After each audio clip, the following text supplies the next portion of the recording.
Chapter 890. Tang Li's "I don't want to play anymore" made everyone dumbfounded. It was as if cold water had been poured over the lively atmosphere of the scene. It instantly quieted down. Tang Li, who was originally a sucker, became the biggest winner, earning 500 million. Gu lost 4 rounds in a row, earning a total of 480 million. Although only 120 million was given to him by Ning Cheng, he was still the biggest loser. In just the time it took to drink a cup of tea, he lost 360 million. As the banker, 1,000 Gold Hall only lost about 100 million. In other words, most of the money that Tang Li won was from Gu. After Gu heard the attendant's words, he looked up at Ning Cheng on the second floor without hesitation. Ning Cheng had already retreated to the inside of the stands, so no one could see him. Gu was actually having a lot of fun next door. He was attracted by the commotion in 1,000 Gold Hall and wanted to join in the fun and have more fun. Although he had lost 120 million chips to Ning Cheng, he was willing to accept his loss. If Uncle Cheng hadn't cheated, he would have been willing to lose his money. However, in these 4 rounds, Uncle Cheng cheated in every round and specifically cheated him. How could he not be angry? He did not care that his money was won by Tang Li. He was determined to win by 1,000 Gold Hall and Ning Cheng, the big banker. Ning Cheng sent someone to ask him to go back and give him back his money? No way. His mood for gambling was disturbed. If he did not cheat back a few times, he would not be Gu. Uncle Cheng saw that the situation had taken a turn for the worse and didn't dare to keep playing. Gu Qixiao was a man without principles and never played his cards according to common sense. If he really did get angry, he'd go against the gambling house and drag on the matter of Black Tower for heaven knows how long. Although the 300 million that Gu lost was a large amount, 1,000 Gold Hall could still afford it. For the sake of the overall situation, they spent money to avoid disaster. As for Tang Li, it was a pity that he missed such a good opportunity. He could only settle the score with him in the future. Uncle Cheng didn't know what Ning Cheng was thinking. In this situation, he could only make the decision to keep the peace. Although this was not in line with the casino's style, who asked them to run into Gu. Since young Master Tang isn't playing anymore, please take a rest. We'll start again after the time it takes to brew a cup of tea, Uncle Cheng said. He had to buy some time to talk to Gu alone. Gu looked over and smiled disdainfully. What? Are you afraid that this young master can't afford to lose? No, it's just that young Master Tang has left the stage. We also, before Uncle Cheng could finish his words, Gu threw the last gold card in front of Uncle Cheng. This young master wants to change the gambling method with real money. This card of mine doesn't have a limit. If you win, this card belongs to you. If you lose, go back and ask your master for a card as compensation. Everyone's eyes lit up at the mention of a limitless gold card. Cloud Realm Continent's gold cards could be used anywhere and had different levels. The highest level was the limitless gold card. It was the equivalent of a limitless credit card with no limit. You could spend as much as you wanted, and the money you spent would become the card owner's debt.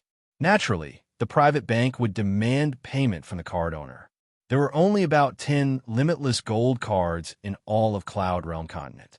It wasn't easy to get a limitless gold card like this.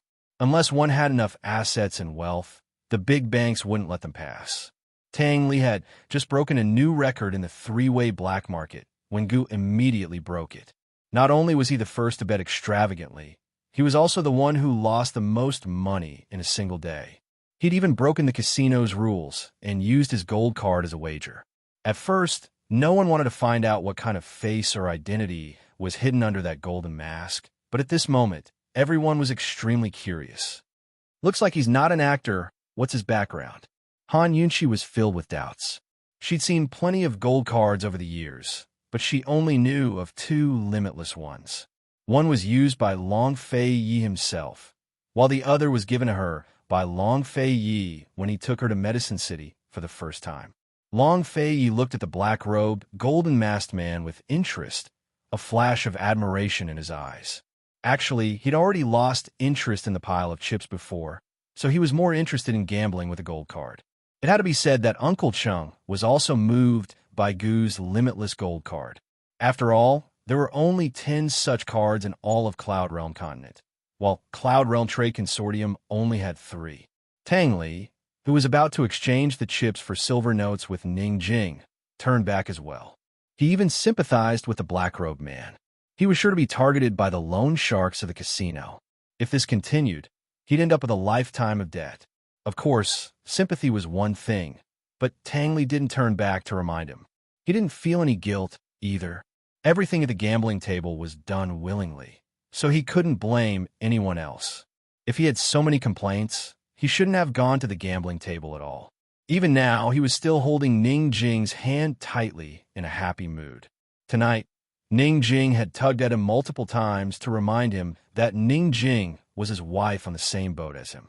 In a low voice, he asked, "Jing Jing, is there 500 million in the storehouse you want to steal?" "There isn't," Ning Jing replied simply. She'd even forgotten that she'd made up a lie to steal the storehouse, or that she was supposed to escape from the black market tonight. Was it a fortune or a misfortune that the liar had even tricked herself? Tang Li and Ning Jing gradually distanced themselves from the gambling table. Everyone was attracted by Gu's limitless gold card, while Ning Cheng stared coldly at the couple from the second floor. Ning Cheng could afford to lose 500 million. What shocked him was that Gu had interfered, while his face turned ashen at losing the perfect chance to deal with Tang Li. After some hesitation, his eyes flashed with ruthlessness. In a low voice, he ordered the attendant by his side, "Have head elder show himself, and bring Miss Jing and the son-in-law to the Harmony Hall for tea. Without my orders, they're not allowed to leave Myriad Merchant Hall." The situation in Northern Li was growing more and more tense. They had a way to lure by Yanqing to Black Tower as well. If everything went smoothly, then Eastern and Western Qin would be at each other's throats again in less than a month. He'd continue to use the Tang clan's assassination weapons as support. Since Tang Li had come to his turf, how could he let him go so easily? If head elder didn't let Ning Jing and Tang Li leave, Ning Jing should know what he meant. "Yes." The attendant left in a hurry. Ning Jing looked towards the gambling table. Uncle Chung still hadn't replied to Gu, but Gu was already hooting. "What? Are you afraid that this young master can't afford to lose, or that your 1,000 gold pavilion can't afford to pay up? Hee. Your Myriad Merchant Hall's 1,000 gold pavilion claims to be Cloud Realm Continent's #1 gambling house. Don't tell me you don't even have the guts to accept a single gold card? Do you want to bet or not?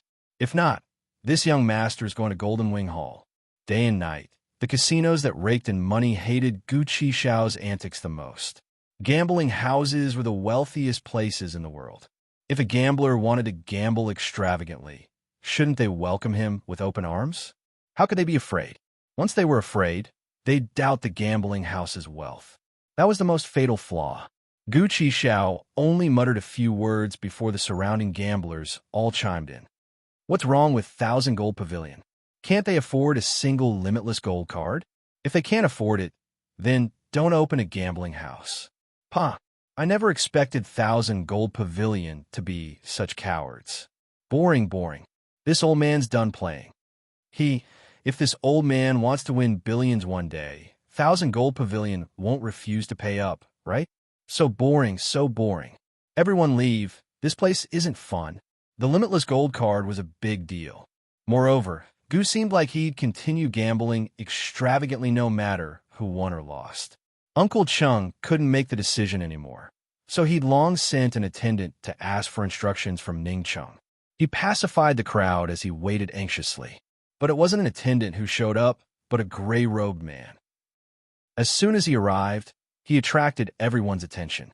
He was a tall, thin man with a sharp, angular face. His nose was especially high, and his short, golden hair was very eye-catching. At a glance, one could tell that he was from a foreign race on the outskirts of Cloud Realm Continent. He wasn't thin, but neither was he thin because of his illness. Instead, he looked like he was suffering. However, his eyes didn't show any signs of suffering. Under the gazes of the crowd, he didn't place anyone in his eyes. Instead, he walked step by step to Uncle Cheng's side. There were 3 types of men in this world who could attract countless onlookers just by standing in a crowd. The first type was men like Long Fei Yi, who were naturally noble and domineering. Lofty and aloof, He didn't need to be angry to make others revere him and fear him. The second type was men like Gu, who kept a high profile. His peerlessly beautiful face and harsh words made it impossible not to pay attention to him. The third type was men like this man before them. Although he didn't have Long Fei Ye's aura or Gu's high profile, people couldn't take their eyes off him as soon as he appeared. As soon as he arrived, Uncle Cheng's heart settled back into his chest as he set his mind at ease. He nodded at Uncle Cheng before Uncle Cheng relaxed and left. What's the meaning of this? You're leaving because you can't afford to gamble? Gu had a lot of complaints about Uncle Cheng's cheating ways. This young master, the dealer, does not have the qualifications to change the rules, so this table will be taken over by me. I am the 1,000 Gold Hall's deacon. My name is Ajin. Manager Jean was polite but humble. His smile was unfathomable, and he was very professional. But even so, Han Yunxi could still see a trace of unruliness in his eyes. Han Yunxi knew that this guy was not as well behaved as he looked on the surface. Mu Ling was also staring at Deacon Jean. She never thought that there would be a man as beautiful as Chi brother in this world. Deacon Jin's beauty was different from Gu's beauty. He was purely good-looking and handsome. Mu Ling suddenly wanted to know what Deacon Jean looked like when he smiled. But one thing she was sure of was that no matter what, Deacon Jean would not be better looking than Chi brother. Those who often came to 1,000 Gold Hall to play had heard that the 1,000 Gold Hall's deacon was an extremely skilled gambler, but almost no one had seen him before. Deacon Jin's arrival made the people present quiet down. Everyone was amazed at his young age. Have you seen this person before? Han Yunxi asked in a low voice. I've heard of him. He's a foreign orphan with unknown origins. Long Fei Yi said in a low voice. Gu did not care who the newcomer was. He asked unhappily, so you're saying that you have the qualifications to change the rules? Yes. Deacon Jean calmly replied. Gu pulled out a chair and sat down. Good. Let's play the simplest game. Let's see who's bigger. Chapter 891. When Gu said this, many people almost laughed out loud. They all thought that Gu was courting death. Deacon Jin's gambling skills were a legend. Gu actually suggested such a game. If he wasn't courting death, then what was? One had to know that the game of dice seemed to be the simplest, but it wasn't. Not only did it rely on luck, but it also required a high level of skill. Of course, it was also the easiest game to cheat. The rules were that two people each held a set of dice. They would roll them at the same time, stop them at the same time, and open them at the same time to compare the number of dice. Although everyone was secretly laughing, they didn't dare to make a sound. The gambling table was like a chess table. Once the decision was made, the spectators didn't speak. Otherwise, if they spoiled other people's plans, they wouldn't even know how they died when they stepped out of the casino. All right, whatever you say. Deacon Jean also sat down. There were more and more onlookers, but the scene became quieter and quieter. Everyone stared at the gambling table with anticipation and nervousness. How about a bet? Han Yunxi whispered. Before she could say what they wanted to bet, Long Fei Yi said lightly, a draw. You think quite highly of that black-clothed young master? Han Yunxi smiled. After all, anyone who could catch Long Fei Yi's, I was extremely good. Long Fei Yi didn't know how to gamble, let alone how to cheat. However, he was smart. He was familiar with the various unspoken rules of the casino. He had already seen through the game at the gambling table and guessed that the dealer had cheated. We can't always draw. There has to be a winner, Han Yunxi said seriously. Based on the black-clothed young master's temper, if there wasn't a winner, he might stay here for a few days. What do you think? Long Fei Yi asked. Han Yunxi thought for a while before saying, I bet that Deacon Jean will win.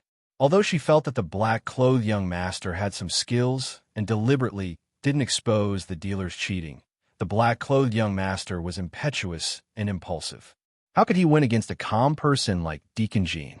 Long Fei Yi said indifferently, Then I'll bet on the black-clothed man. At this time, the attendant had already brought the dice and distributed them to Gu and Deacon Jean. Gu Qixiao carefully inspected the dice and porcelain bowl before tossing them to Long Fei. This brother, I'll have to trouble you to help me examine them and act as a witness. Tampering with the dice and the porcelain bowl was the most covert way to cheat. Gu had already checked it and confirmed that it was safe. Since Gu did this, Deacon Jean could only follow suit. He politely pushed the dice and porcelain bowl in front of Long Fei Yi and said, "Thank you for your trouble, brother. 1,000 gold haul will pay you 100,000 chips as a notary fee. 100,000 chips just by checking the dice." Everyone present sighed. Why didn't such a good thing happen to them? The corners of Han Yunqi's mouth twitched, and his thin mustache trembled. It was very funny. 100,000 chips, and Long Fei Yi had to be the witness? Did Ning Chung know that Deacon Jean was so generous? Under Long Fei Yi's mask, he was expressionless. Coldly, he said, "There's no need for a notary. The two of you can just exchange the dice." Gucci Xiao finally met Long Fei's gaze. Although this guy's a little stingy, he's still tactful enough to know what I mean. I've been waiting for these exact words. Deacon Jean didn't say much. He just said, "Okay." The two of them exchanged the dice.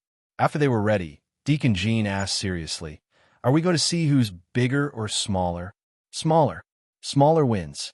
Gu didn't hesitate at all. "The chip is a limitless gold card?" Deacon Jean needed to confirm. "Yes, pay up front. No delay." Gu was very insistent. "Okay." Deacon Jean agreed readily. The two of them made a pleased gesture to each other. They put the 5 dice into the porcelain bowl and closed the lid. With a start, the two of them took out the porcelain bowl and shook it. Gu's technique was very simple. He shook it up and down. Deacon Jin's was also very simple. He shook it left and right. However, they shook it for a long time without any intention of stopping. If they wanted to see who was bigger, all 5 dice would give 6 or so. However, if they wanted to see who was smaller, all 5 dice might not be smaller. The entire place was silent. Only the crisp sound of the dice hitting the porcelain bowl could be heard. It struck everyone's ears and everyone's heart. Everyone watched and waited. They were nervous and expectant. Everyone was certain that Gucci Xiao would lose, so they were waiting to see how he'd react after losing a limitless gold card. They were waiting to see just how wealthy he was and whether he could take out a second limitless gold card. The most nervous person was Mu Linger. Her hands were tightly clasped in front of her chest. Her entire body was tense. She was afraid that Chi Brother would lose. She was distressed about Chi Brother's money, but she was even more distressed about Chi Brother's loss. Chi Brother was such a proud person. How could he lose? Long Fei Yi and Han Yunqi were also watching with great interest. It had been a long time since they were able to sit around leisurely like this. They were absolute outsiders watching a good show. It felt good to be able to relax. Han Yunqi was very glad that she didn't sleep in her room tonight. Instead, she dragged Long Fei Yi out. Unfortunately, they were only able to relax for an hour. The black-clothed man and Deacon Jean had just placed their porcelain bowls on the gambling table and stopped shaking them. The disguised Su Donglin came over.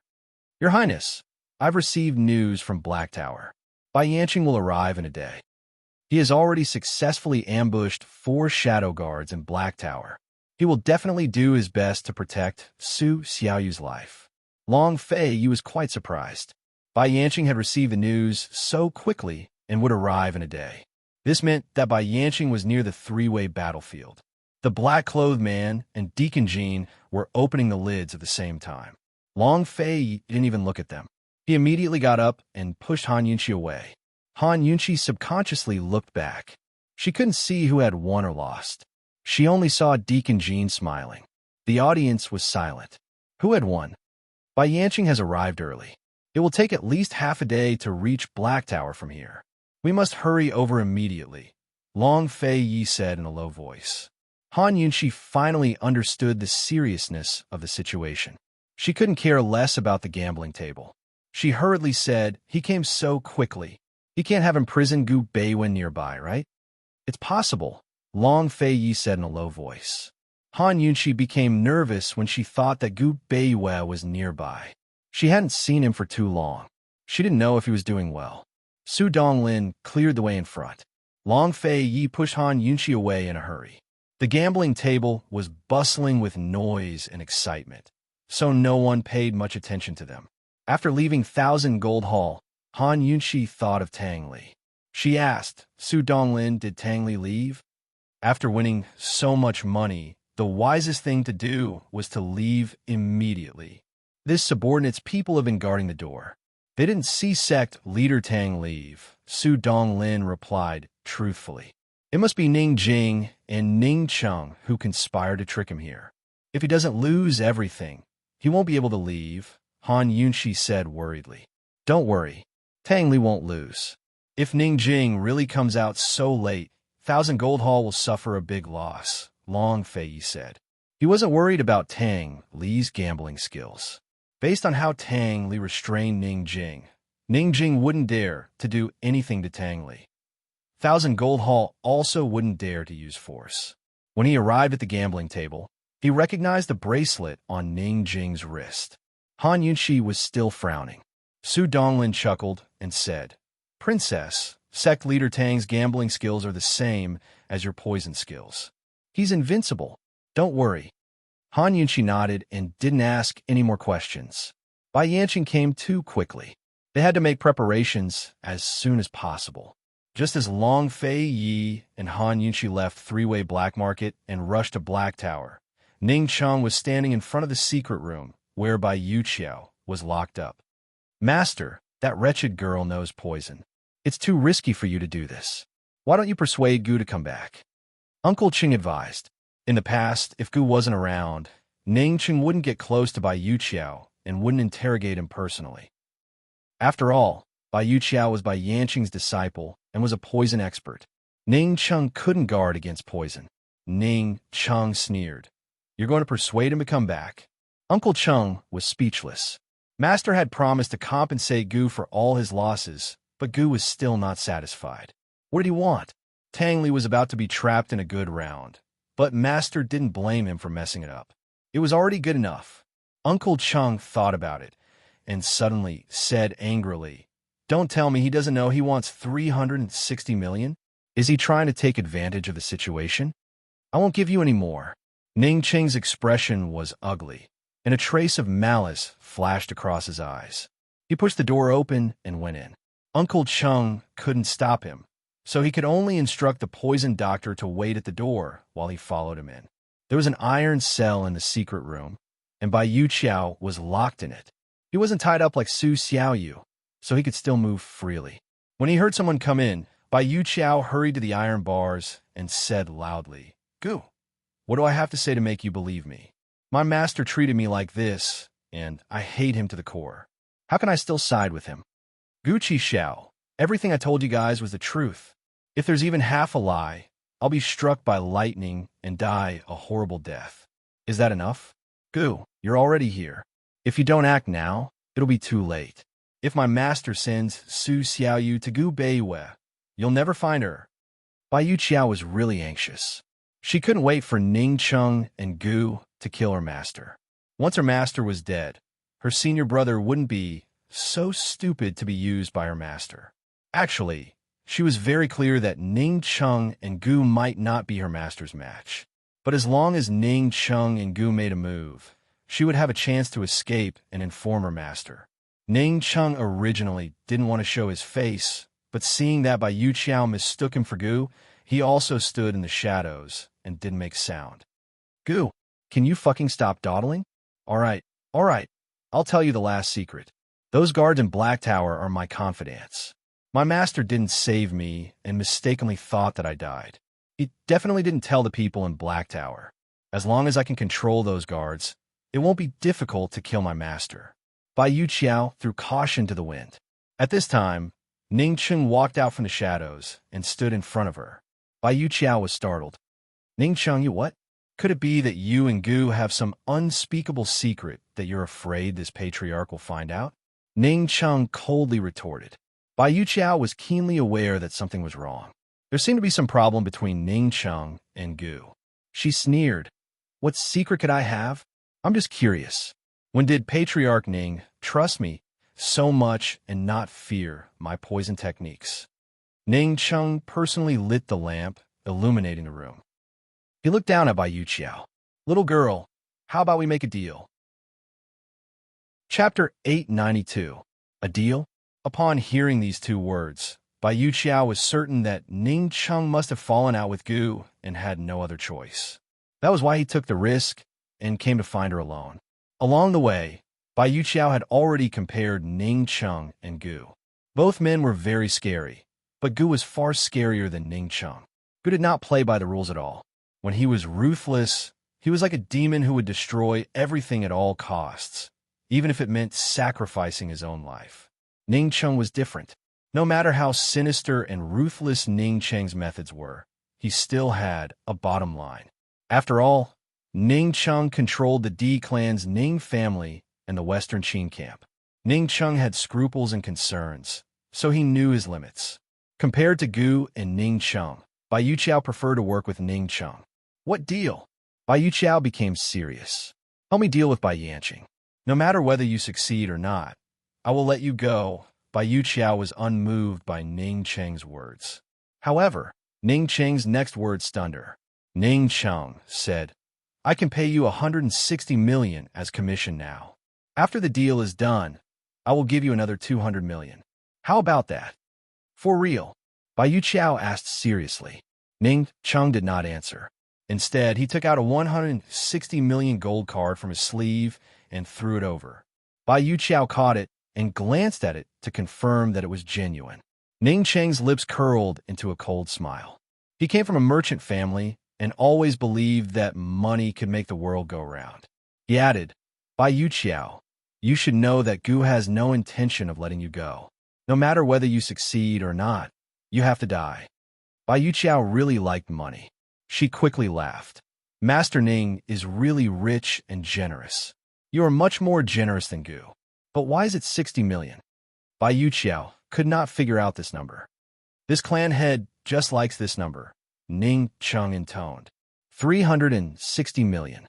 This was the amount that Gu had lost to the casino tonight. He wanted to return it, but Gu did not want it. He could use it to bribe Bai Yuqiao. Hee. 6 is an auspicious number. Bai Yuqiao smiled like a flower. Why didn't I meet Master Ning earlier? If I had met Master Ning, I would not have been reduced to be Bai Yanqing's servant. It's not too late to meet them now, Ning Cheng said coldly. Agree or not, you don't have time to consider. For the sake of the money, of course I have to agree. Bai Yuqiao was very straightforward and added, Don't worry, clan head Ning. I won't poison you while we're working together. These words were obviously exposing Ning Cheng's shortcomings. This was exactly the promise Ning Cheng wanted. If he didn't fear her poison skills, why would he talk about cooperation with her in the first place? Why would he spend so much money? 300 million was a lot of money in the casino, not to mention outside of the casino. 300 million was enough to support an army for 3 years. It was also enough to replenish a batch of weapons. I also believe in you. Ning Cheng's words were actually somewhat false. He had always been suspicious. How could he easily believe in such a shrewd girl like Bai Yuqiao? However, rather than cooperating with Gu, he would rather take a gamble. Gu was causing a ruckus in the casino. Only the heavens knew how long it would last. Only the heavens knew whether or not he would ask for too much. More importantly, he could not deceive Gu for too long. If Gu discovered that Han Yunxi's secret letter was fake, or if Han Yunxi contacted Gu through other means, then the consequences would be very difficult to deal with. Ning Cheng's move was not impulsive. Rather, it was a desperate gamble. Whether this decision was right or wrong, victory or defeat, would be decided in the next few days. You just said that the attendants of Black Tower are your confidants. Ning Cheng seriously asked. Bai Yuqiao smiled and said, Master Ning, since you want to cooperate with me, you should show some sincerity. Ning Cheng's eyes flashed with displeasure. However, he still had someone unlock the door and let Bai Yuqiao out. Bai Yuqiao had a sly smile on her face like a little fox. She stared at Ning Cheng and walked towards him step by step. Ning Cheng slowly narrowed his eyes. He also stared at her, watching her approach step by step. Uncle Cheng's heart trembled with fear as he watched from the back. He was afraid that Bai Yuqiao would go back on her word and poison his master before fleeing. Not long after, Bai Yuqiao stood in front of Ning Cheng. It was only a step away. Ning Cheng was very tall, and Bai Yuqiao was petite. She did not even reach his chest. Bai Yuqiao looked up. Ning Cheng looked down disdainfully. Bai Yuqiao suddenly laughed. Master Ning, you have guts. Don't worry, Bai Yuqiao, will do what I say. I will definitely not poison you. I have an extra small request. If you agree to it, I will take you to Black Tower right now. I have a way to deal with my master. It had to be said that Bai Yuqiao's smile was very sweet. Her eyes were big and very beautiful. However, Ning Cheng was indifferent. His face was still cold. Speak. It's not a big deal. If you have the chance to deal with Gu, help me stab him a few times. Bai Yuqiao's smiling eyes suddenly turned cold. She was like a demon. Uncle Cheng was a little apprehensive.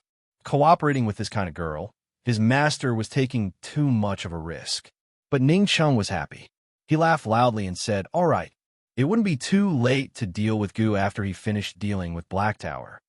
What method do you have to deal with your master? Ning Cheng asked. Let's go. I'll tell you when we get there. Bai Yuqiao grew serious. We have to get there as soon as possible. This matter can't be delayed. When Master and I went to Tianning's imperial capital, we mentioned that we wanted to take Su Xiaoyu away from Black Tower. Ning Cheng wasn't impulsive. Instead, he said coldly, let's talk about this before we leave. Bai Yuqiao beckoned Ning Cheng closer with her finger. Ning Cheng bent down, and Bai Yuqiao immediately drew closer. But Ning Cheng still distanced himself from her. He hated such close contact, regardless of whether it was with a woman or a little girl. Bai Yuqiao laughed at the sight. I couldn't tell that Clan Head Ning was such a clean and honest person.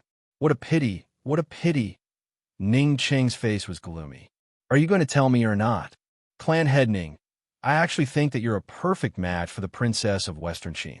Once the two of you work together to revive Western Qin, you might as well marry into the Western Qin Imperial clan and become Han Yunxi's son-in-law. If Han Yunxi doesn't proclaim herself emperor, then your Ning clan's descendant will become the emperor of Western Qin. Bai Yuqiao laughed. Ning Cheng didn't hesitate to grab her by the neck. If you dare say such things again, I promise to cut off your tongue and feed it to the dogs. Bai Yuqiao slapped Ning Cheng's hand with all her might. She struggled, but didn't use any poison. This was because she didn't know if Ning Cheng was truly angry or just testing her. At such a close distance, she actually had the opportunity to poison Ning Cheng long ago. Moreover, she could guarantee that Ning Cheng wouldn't have time to find Han Yunxi to detoxify the poison. However, she didn't want to do that. The temptation of a gold card worth over 100 million was too great. Since last year, her senior brother had been restrained by the Northern Dynasty's emperors. The military's pay had always been very tight. If she gave this money to her senior brother, he would definitely be very happy. What's more, she had other plans. She understood her master better than anyone else. She was very sure that if Han Yunxi wasn't present, no matter how Ning Cheng and Gu cooperated with her, they wouldn't be able to kill her master. The reason why she agreed to let Ning Cheng and Gu come to Black Tower and give them hope was because she had other motives. She hadn't lied. The guards of Black Tower were indeed her trusted subordinates. As long as she reached Black Tower, her chances of escaping would be greater. She had previously been hesitant about how to set up a trap with Gu present so that she could successfully escape from Black Tower. Now that Ning Cheng and Gu had fallen out and had come to find her alone, it was simply a heaven-sent opportunity for her. How could she not use poison on Ning Cheng? Of course, she had accepted 160 million after all. She would do something for Ning Cheng before escaping. Ning Cheng had led troops to guard the perimeter of the three-way battlefield for many years. Coupled with Myriad Merchant Hall's wealth, he should have quite a bit of influence in this place where good people mixed with bad people. Therefore, even though she knew that the chances of killing her master weren't high, Bai Yuqiao still hoped to borrow Ning Cheng's strength to injure her master. First, it was to avenge herself. Second, to avenge her senior brother, and a chance to escape her master's control. Tonight, she would bring Ning Cheng over. After bribing the guards of Black Tower, she would set up a trap and bring her master here. Then, she would immediately escape with Su Xiaoyu. Su Xiaoyu was an important hostage in the investigation of the perplexing butterfly illusion. She naturally had to do her best to kidnap her and bring her to her senior brother. When she thought of this, Bai Yuqiao's usually harsh face unconsciously revealed a gentle smile. No matter what, she had to make everything go smoothly. She thought that when her senior brother knew the truth and saw what she had done for him, he would definitely not treat her coldly anymore. After hearing Su Xiaoyu's strategy, Ning Cheng wholeheartedly approved of it. Of course, he wasn't stupid enough to believe that he could kill Bai Yanqing with such a small strategy. No matter how many ambushes he secretly laid down and how many preparations he made, Bai Yuqiao would not know. He more or less hoped that Han Yunxi could fight with him at this moment and kill that traitor Bai Yanqing. It was a pity that Han Yunxi was far away in the East Qin army.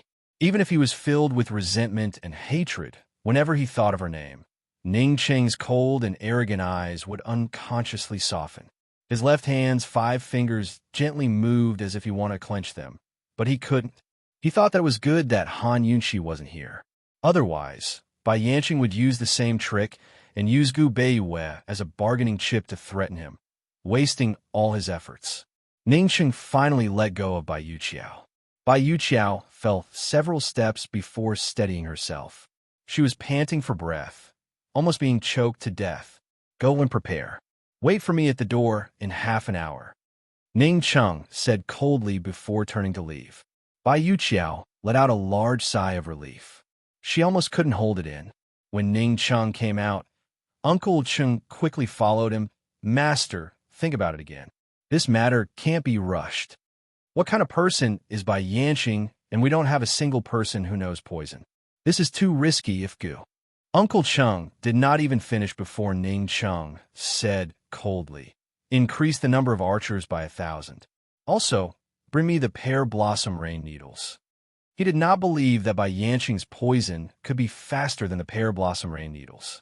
This time, he wanted to catch Bai Yanqing off guard. When he was about to leave with Ning Cheng, the great elder came over. What is going on with Ning Jing? Why is she wearing a mask? Ning Cheng asked. Chapter 893. It had to be said that Ning Jing's mask had caused a great deal of trouble. The people of Myriad Merchant Hall had never seen Tang Li before, so they couldn't recognize this son-in-law, but they could recognize her. She had originally wanted to hide her identity so that the people of Myriad Merchant Hall wouldn't recognize her, but who knew that they would run into Ning Cheng in the casino. Once Ning Cheng recognized Tang Li, it didn't matter how hard she tried to hide it. All of this was caused by the mask. If she didn't have this mask, Ning Cheng wouldn't have suspected Ning Jing of anything. However, it was precisely because of this mask that Ning Cheng became vigilant. This subordinate is still unable to speak with Miss Jing alone, but Miss Jing should be able to understand this subordinate's intentions. She will continue to lead the Tang sect master to the casino, the great elder replied truthfully. She must understand, Ning Cheng said coldly. But if the Tang sect master insists on not gambling, this subordinate is afraid that this subordinate won't be able to keep him. The great elder was in a difficult position. Tang Li could resolutely wash his hands of gambling after winning 500 million. This meant that Uncle Cheng's efforts as a dealer had not succeeded in bewitching Tang Li's mind. Tang Li was still very clear-headed. You have to stay even if you don't want to gamble. Ning Cheng's attitude was domineering. He was determined to capture Bai Yanqing on this trip to Black Tower. Once he captured Bai Yanqing, he could continue with Han Yunxi's scheme and use Bai Yanqing to threaten Jun Yixie. Once he restrained Jun Yixie's warhorse, he could resume the war with East Qin. He admitted that he was very anxious, for no other reason than that Han Yunxi had fallen into Long Fei Ye's hands.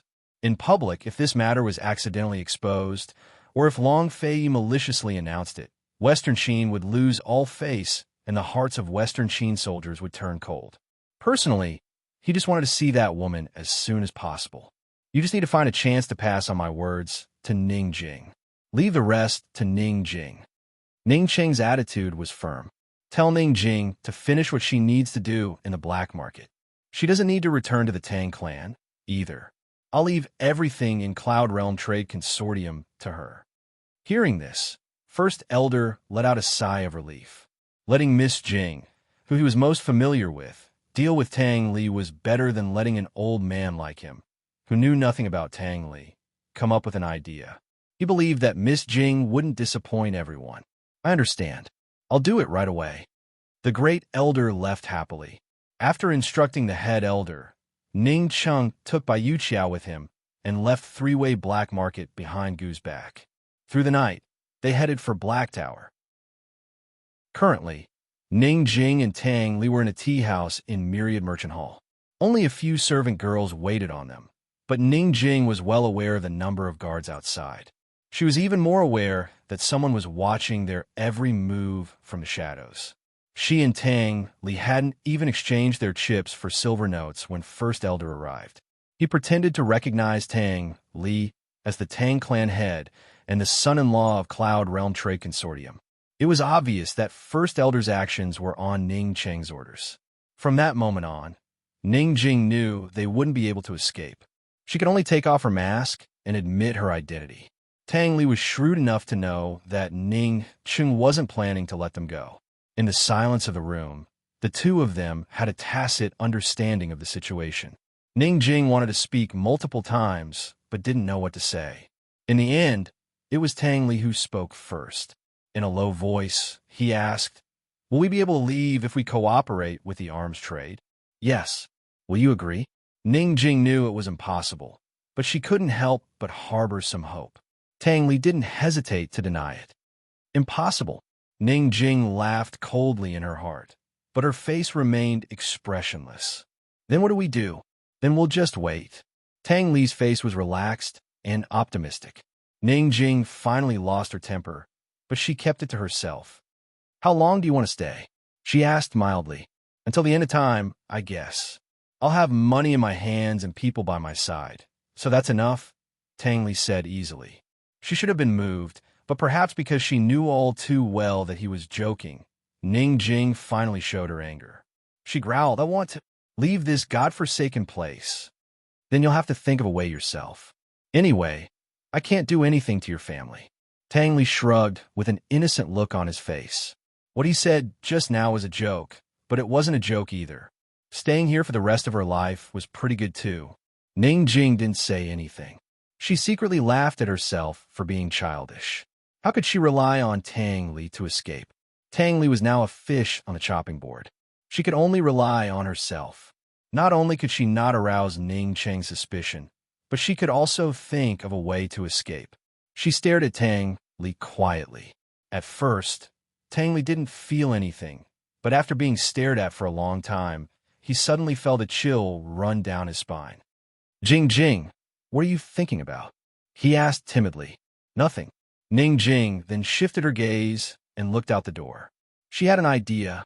If she gave up on Tang Li and escaped on her own, she still had a chance of winning. She originally wanted to get rid of Tang Li. What was wrong with her brain just now? Why did she keep thinking about taking Tang Li away from the black market? She had to escape first. At most, she could report Tang Li's whereabouts to the Tang sect. The rest would depend on Tang Li's luck.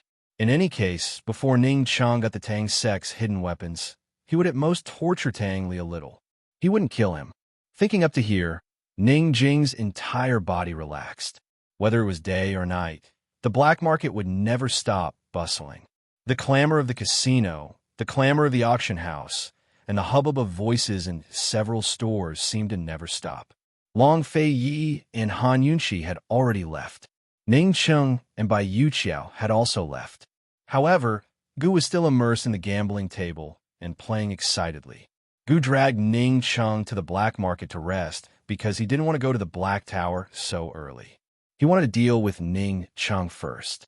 The reason why he was so relaxed and immersed in the gambling table was because he was sure that without him there, Ning Cheng couldn't do anything to Bai Yuqiao.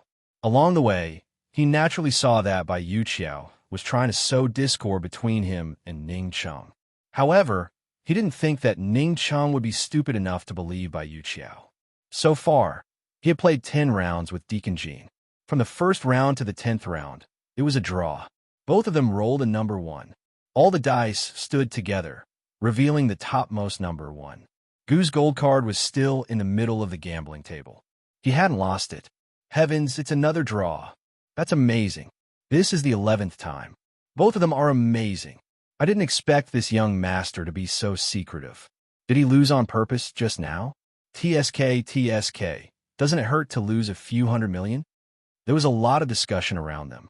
Gu's eyes narrowed into a dangerous straight line as he stared at Deacon Jean. This was the first time that Deacon Jean, who had always been quiet and reserved, had been provoked to this extent. He couldn't remain calm and revealed a hostile expression as he stared at Gu. However, Deacon Jean was the host after all. He still maintained his professionalism and said calmly, "Young master, do you want to continue?" "Of course." As Gu Qixiao spoke, he slapped the table, causing the dice in the bowl to scatter into the air with a clear, melodious clatter. The corner of Manager Jin's mouth curled up in disdain. With a gentle wave of his hand, the dice in his porcelain bowl scattered and fell into the bowl. Without a doubt, his technique was much more brilliant and elegant than Gu Qixiao's gentle pats. Gu's eyes turned cold when he saw this. The two of them were competing over such small details. It was obvious that the two of them were really at loggerheads. At first, Mu Linger was worried sick at heart, but after witnessing Qi Gij's gambling skills, she felt completely at ease. She sat by Gu Qixiao's side and cheered on his every move, applauding him. As for Deacon Jean, although her first impression of him was good, Mu Ling had long regarded him as an enemy. His every move was worthless in Mu Linger's eyes. Qi Brother's enemy was Ling Er's enemy. The 12th round soon began. This time, Gu put the lid on the porcelain bowl and did not move. Deacon Jean despised him for slamming the table, didn't he? He slammed until the end. When he slammed the table, the porcelain bowl jumped up. The dice in the bowl also jumped up and hit the lid with a crisp sound. The porcelain bowl fell on the table and landed very steadily. It did not break or topple over. Gu did not slap it casually. Gu sat lazily on the chair and crossed his legs on the gambling table. He slammed the table casually. The porcelain bowl jumped up and down, and the dice in it jumped up and down. It had to be said that Gu's action was a sight to behold in the casino. It was lazy, coquettish, noble, and casual. Even if his devastatingly beautiful face was not revealed, he still attracted the adoration of countless women. Mu Ling Er's attention was no longer on the gambling table. It was all on Qi Brother. She smiled foolishly, her heart full of joy and adoration. Gu was so late, so Deacon Jean naturally had to follow. Deacon Jean was still sitting upright. He pressed one hand on the armrest and slammed the table with the other. Although he did not have as many fancy moves as Gu, he still made the porcelain bowl land on the table steadily. He slammed the bowl while looking at Gu, just like how Gu was slamming the bowl while looking at him with raised eyebrows. However, he inadvertently glanced at Mu Ling a few times. His good brother, Ning Cheng, had told him that it would be best to take down Mu Ling while holding back Gu. Deacon Jean had never failed in seducing women. Several women in the black market who were rich, smart, and beautiful had all fallen at his feet. After fighting with Gu for more than 10 rounds, he did not see through Gu. However, he saw through Mu Ling. Although Mu Ling, it did not show her true colors. Her every move betrayed her completely. Deacon Jean was very sure that this girl was simple, straightforward, willful, and free. She did not have any tricks up her sleeve. It had to be said that in Deacon Jin's opinion, Mu Ling was not a woman. She could only be considered a girl. He could not help but secretly laugh. Ning Cheng could not even handle such a little girl. Seeing that Mu Ling was cheering for Gu again, Deacon Jin's eyes flashed with disdain. He suddenly slammed the table. In that instant, his porcelain bowl suddenly flew out and smashed straight at Mu Ling. Everyone was watching excitedly. No one had expected such an accident to happen. Mu Ling was so shocked that she did not know how to dodge. However, Chapter 894. This sudden accident shocked Mu Ling so much that she couldn't react in time and forgot to dodge. In that split second, Gu's leg, which was resting on the armrest of the chair, swept over and accurately sent the porcelain bowl flying towards Deacon Jean, smashing right into Deacon Jin's forehead. The porcelain bowl fell to the ground and shattered, and the dice rolled all over the floor. Deacon Jin's head which was covered by his hair, immediately split open, and fresh blood slowly flowed down his face. For a moment, everyone was shocked. If Deacon Jin's action was an accident, then Gu had done it on purpose. From the wound on Deacon Jin's forehead, it could be seen that Gu had used a lot of force. Before everyone could react, Gu stood up and said coldly, "What's the meaning of this? You can't afford to play, so you want to hurt people? Who are you trying to bully?" With Gu's shout, everyone realized that Deacon Jin's slap might not have been an accident. Deacon Jin was not flustered. He took out a gray handkerchief and gently wiped the blood from his forehead, then pressed the handkerchief against the wound to stop the bleeding. This young master misunderstands. Just now, this one made a mistake. I definitely did not mean to hurt anyone, nor did I intend to bully anyone. Young master and this one have yet to decide a victor. So how can you say that you can't afford to play? Made a mistake? Gu snorted coldly. It was indeed a mistake. There are so many pairs of eyes here. My 1,000 gold pavilion wouldn't go so far as to play such a trick, right? Deacon Jin said seriously. The surrounding people were still on Deacon Jin's side. After all, Deacon Jin and this black-clothed, golden-faced young master were equal in power. There was no reason for him to deliberately interrupt the game, and there was no need to hurt people. Gu Qixiao had his doubts as well. If Manager Jin hurt someone, he'd be the one to suffer. He wasn't that stupid. Could it really have been an accident? Coldly, he said, "Whether it was an accident or not, you frightened my girl, so you have to apologize." Of course, Deacon Jin had been waiting for this opportunity. He didn't even bother to treat his own wound, but instead walked over to Mu Ling'er and bowed very sincerely. "This young lady, this one accidentally slipped up and scared you. Please forgive me. If you need any compensation, just let me know." As soon as she said this, many of the women around her became envious and jealous. Deacon Jin was a famous handsome man in the black market. He was quiet and reserved, low-key and mysterious. Usually, it was difficult to strike up a conversation with him. Who would have thought that this little girl would be so lucky to receive such a big gift from Deacon Jin and even receive compensation? "Little girl, let Deacon Jin accompany you to the black market for a day as compensation." "Ha! Io, little girl, it's now or never." You have to think about it carefully. Our young Master Jin is not someone that ordinary people can ask. "Little girl, why don't Big Sister compensate you with 10 million and you give this opportunity to Big Sister?" The crowd began to jeer, but Deacon Jin acted as if he didn't hear anything. He continued to bow 90 degrees and lowered his head in front of Mu Ling. He had created this accident to create an opportunity for himself and Mu Ling'er. Gu wanted Deacon Jin to have this kind of attitude. He was now in a bad mood with everyone in Myriad Merchant Hall. If he seized this opportunity, wouldn't he bite down and not let it go? Gu said loudly, "Little girl, since Deacon Jin is so sincere, you can ask for anything." Under the veil, Mu Ling'er had been smiling foolishly for a long time. She loved the feeling of being protected by Chi Brother. After knowing Chi Brother for so long, he had never cared so much about her. "Deacon Jin, I don't want any compensation. I just want you to promise me one thing. If you agree, I'll forgive you," Mu Ling'er said seriously. Deacon Jin looked up and smiled. "Little girl, please say it." Mu Ling'er was overjoyed. "You just have to admit defeat to my Chi Brother."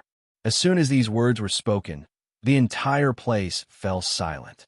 However, very soon, a burst of laughter erupted. Everyone was amused by this.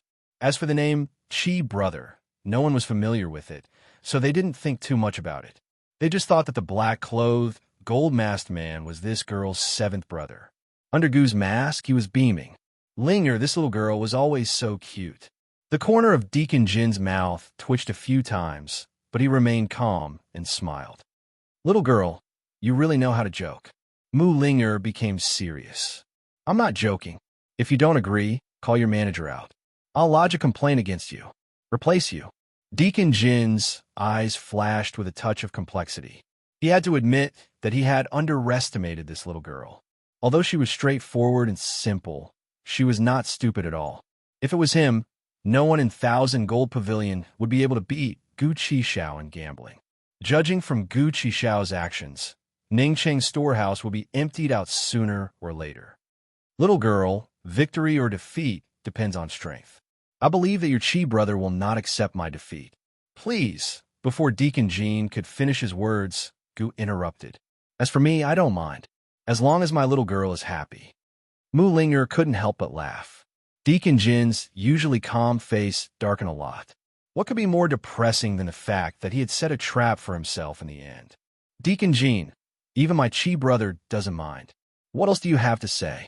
Either you admit defeat, or you call Myriad Merchant Hall's manager out. Mu Linger's attitude was firm. At this time, the men and women around them didn't dare to kick up a fuss. The older women all had a whole new level of respect for Mu Linger. The casino, which had been bustling with noise and excitement for a long time, suddenly quieted down. However, Manager Jean soon made the crowd boil again. He still bowed in front of Mu Linger and replied with a smile. Okay, I'll take it as my loss this round. I apologize to this little girl. I hope she will forgive me. As soon as he finished speaking, the crowd became even quieter. Everyone thought that there was something wrong with their ears and that they had heard wrongly. Even Mu Linger and Gu were very surprised. The two of them didn't expect Deacon Jean to really admit defeat. He was just deliberately making things difficult for them. In the silence, Deacon Jean took out a gold card from his sleeve and showed it around for everyone to see. Then, he placed it on the table and pushed it in front of Gu along with Gu's gold card. He could still maintain a professional smile and said to Gu, Sir, you've won this round. 2 types of unlimited gold cards. Please keep them well. If you want to continue, this one will accompany you at any time. Finally, the crowd boiled over. Discussions, exclamations, and screams rose one after another.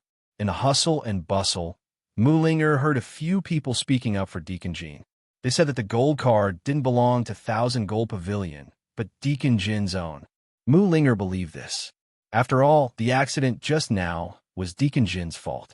1,000 Gold Pavilion couldn't possibly take responsibility for his mistakes. Moreover, Deacon Jean didn't discuss it with Ning Cheng before admitting defeat. It was obvious that he had acted on his own initiative. Looking at Deacon Jin's sincere attitude, Mu Linger suddenly felt a little apologetic. Gu acted as if it was a matter of course. He generously took the 2 gold cards and casually threw one to Mu Linger.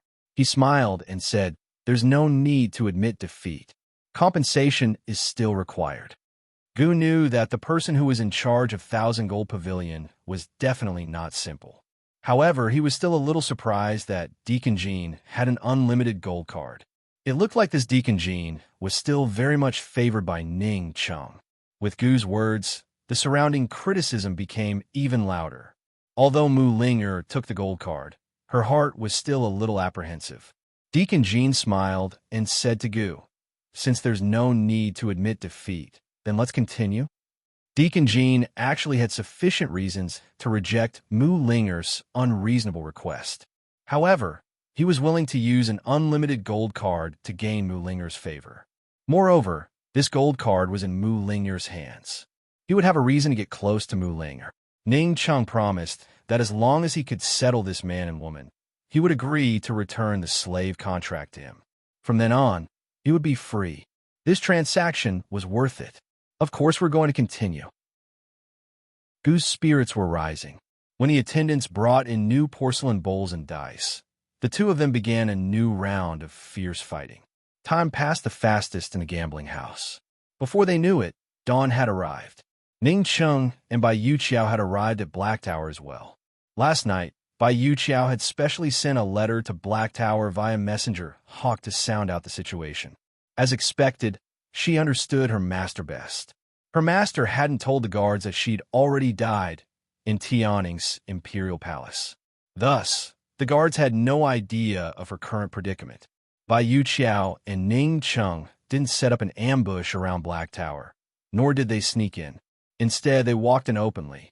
This was because Ning Cheng had disguised himself as Bai Yuqiao's attendant and followed behind Bai Yuqiao. Black Tower's guards were pleasantly surprised to see Bai Yuqiao arrive. Their leader hurried forward. Miss Yuer, you've finally come. Something big has happened, Mo, do you know? What's the big deal? Bai Yuqiao said as she walked towards the secret room where Su Xiaoyu was imprisoned. Ningcheng followed behind her without arousing any suspicion. The guard hurried to catch up and murmured, "Perplexing butterfly illusion." Bai Yuqiao and Ningcheng were both alarmed. Bai Yuqiao blurted out, "Does Su Xiaoyu really know where the perplexing butterfly illusion is?" "Exactly. I want to tell you first, but I couldn't find you anywhere. This matter is very important, so I told Master directly." The guard hurriedly explained. Reporting above one's rank was a serious crime. This time, Bai Yuqiao and Ningcheng were even more shocked. They originally wanted to use the perplexing butterfly illusion to lure Bai Yanqing, but who knew that Su Xiaoyu would make the first move? "When did this happen?" Did Master reply? "Is he coming?" Bai Yuqiao asked anxiously. "Just yesterday. Master should be nearby." He replied that he'll be here. "He'll be here in the afternoon at the latest. If he's fast, he'll be here soon." The guard answered truthfully. Bai Yuqiao broke out in a cold sweat. Her entire back was drenched in sweat. Even Ning Cheng, who was following behind her, could see that her hands were trembling. Ning Cheng didn't say anything. He could only cough lightly to remind Bai Yuqiao to calm down. It was good that Bai Yanqing was here so soon. He didn't have to wait too long. Bai Yuqiao finally calmed down. She asked again, "Did Su Xiaoyu say anything else?" That girl was stubborn. She insisted that Master come personally. She said that she wanted to negotiate with Master. The guard replied. Bai Yuqiao dismissed the guards and entered the secret room with Ning Cheng. The secret room had 2 rooms. The inner room held Su Xiaoyu, while the outer room was for the guards on night watch. Bai Yuqiao didn't look at Su Xiaoyu. Instead, she grabbed Ning Cheng and asked anxiously, "Master will be here soon. What should we do?" Chapter 895. What to do? Bai Yuqiao had never thought that she would miss out on Su Xiaoyu, this uncertain factor. She had originally planned to stay in Black Tower for a day or 2 to lure her master over while perfecting her plan. Who knew that her master could come over at any time? "What are you panicking for?" Ning Cheng reprimanded unhappily. "Aren't you anxious? You don't have time to prepare." Bai Yuqiao was still afraid of her master. She was so panicked that she couldn't think clearly about the situation. Her heart was already filled with evil thoughts. She didn't want to use Ning Cheng against her master anymore, so she might as well poison him and steal all his money. Then she could kidnap Su Xiaoyu and take her to her senior brother. However, just as she was about to act, Ning Cheng said coldly, "Act according to the plan. I've already arranged everything." Ning Cheng narrowed his eyes and warned her coldly, "Bai Yuqiao, you better calm down and cooperate with me. If anything goes wrong, even if I die, the thousands of archers around Black Tower won't let you off." Bai Yuqiao suddenly quivered and didn't dare to move. Fortunately, she didn't act impulsively. What a good Ning Cheng. He had already set up an ambush. No wonder he dared to take such a big risk to cooperate with her when he didn't know anything about poisons. Bai Yuqiao mocked herself. In the end, she still underestimated the D clan's patriarch. He had so many archers lying in ambush. How could she escape with Su Xiaoyu? "Take me to see Su Xiaoyu." Ning Cheng interrupted Bai Yuqiao's thoughts. Ning Cheng wanted to see Su Xiaoyu for the perplexing butterfly illusion. Bai Yuqiao couldn't help but remind him, "I've already interrogated her a few times. That little girl's mouth is very tight. I advise you not to waste your time here. If my master were to come now, all our previous efforts would be wasted." Ning Cheng hesitated for a moment. In the end, he didn't go in. He said calmly, "Do it." Bai Yuqiao didn't say anything. He turned around and left. In less than the time it took to brew a cup of tea, the guards of Black Tower were all killed by Bai Yuqiao's poison and replaced by Ning Cheng's men. These guards were brought here by Bai Yuqiao, so Bai Yanqing didn't recognize them at all. "Have you dealt with everything?" Ning Cheng asked. "Don't worry, I didn't leave anyone alive." Bai Yuqiao smiled and said, "Honorable Ning, archers don't have eyes. You have to keep your word. When the time comes, remember to leave a way out for your little sister." She wanted to make a promise to Ning Cheng. She would hide in Black Tower and sneak attack Bai Yanqing. Ning Cheng would take the opportunity to kill the archers surrounding Black Tower and catch Bai Yanqing off guard. Don't worry, Ning Cheng coldly said. He looked at the hanging and dying Su Xiaoyu from afar. After hesitating for a long time, he finally made a decision and turned to leave. After Ning Cheng left, Bai Yuqiao walked towards Su Xiaoyu, looking for the best place to hide. She wasn't stupid enough to sneak attack her master. She had to be prepared and take advantage of the chaos to escape with Su Xiaoyu. As Bai Yuqiao approached Su Xiaoyu, she tugged at her clothes several times. Su Xiaoyu didn't know anything about this. She was just waiting for Han Yunxi and Long Fei Yi to rescue her. Although she was a bit surprised that Bai Yuqiao would come back, she still pretended to be unconscious and ignore Bai Yuqiao. Bai Yuqiao thought that Su Xiaoyu really had fainted. She first investigated the escape route and found the key to unlock Su Xiaoyu. Then, she looked for a place to hide. The moment she calmed down, her heart started to beat wildly. She held the key tightly to calm herself down.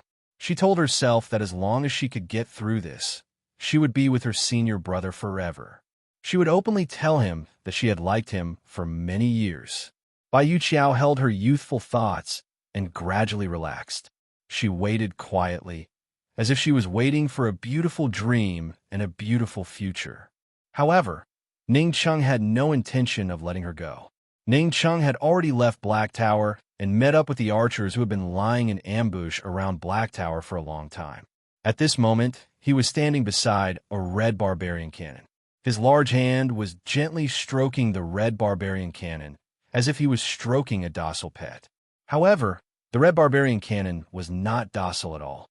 Once it was fired, it would destroy the world. After he found out that Jun Yixie had 90,000 warhorses, he immediately redeployed the red barbarian cannons in his hands. The red barbarian cannons that were originally allocated to the three-way battlefield were reserved for Jun Yixie. He did not expect to use them on Bai Yanqing. As long as Bai Yanqing entered Black Tower to interrogate Su Xiaoyu and was ambushed by Bai Yuqiao, he would immediately fire the red barbarian cannon. After that, he would fire the pear blossom rain needles. Finally, he would attack with the red barbarian cannon. With these four preparations, he did not believe that he could not take down Bai Yanqing. He no longer wanted to leave Bai Yanqing alive. Even if it was a corpse, he would still be able to trick Jun Yixie. Although Su Xiaoyu knew the whereabouts of the perplexing butterfly illusion, and he was reluctant to part with her, bringing Su Xiaoyu out would arouse Bai Yuqiao's suspicions. Moreover, he would not be able to keep Bai Yuqiao here. The vast forest was silent as everyone waited quietly. Long Fei Yi and Han Yunxi were waiting as well. However, Han Yunxi felt a little uneasy. Last night, the Shadow Guard had come to report that they had discovered a large group of archers lying in ambush around them. Han Yunxi's first thought was Ning Cheng. Ning Cheng had already used the same tactic against Bai Yanqing back at Tianning's Imperial City. When she saw Ning Cheng and Bai Yuqiao enter Black Tower with her own eyes, her heart grew cold. What about Gu? Gu couldn't have fallen into Ning Cheng's hands, could he? Han Yunxi muttered. Based on her understanding of Gu, if Gu received her letter and knew the truth, he would definitely not be with her. He would not continue to associate himself with Ning Cheng.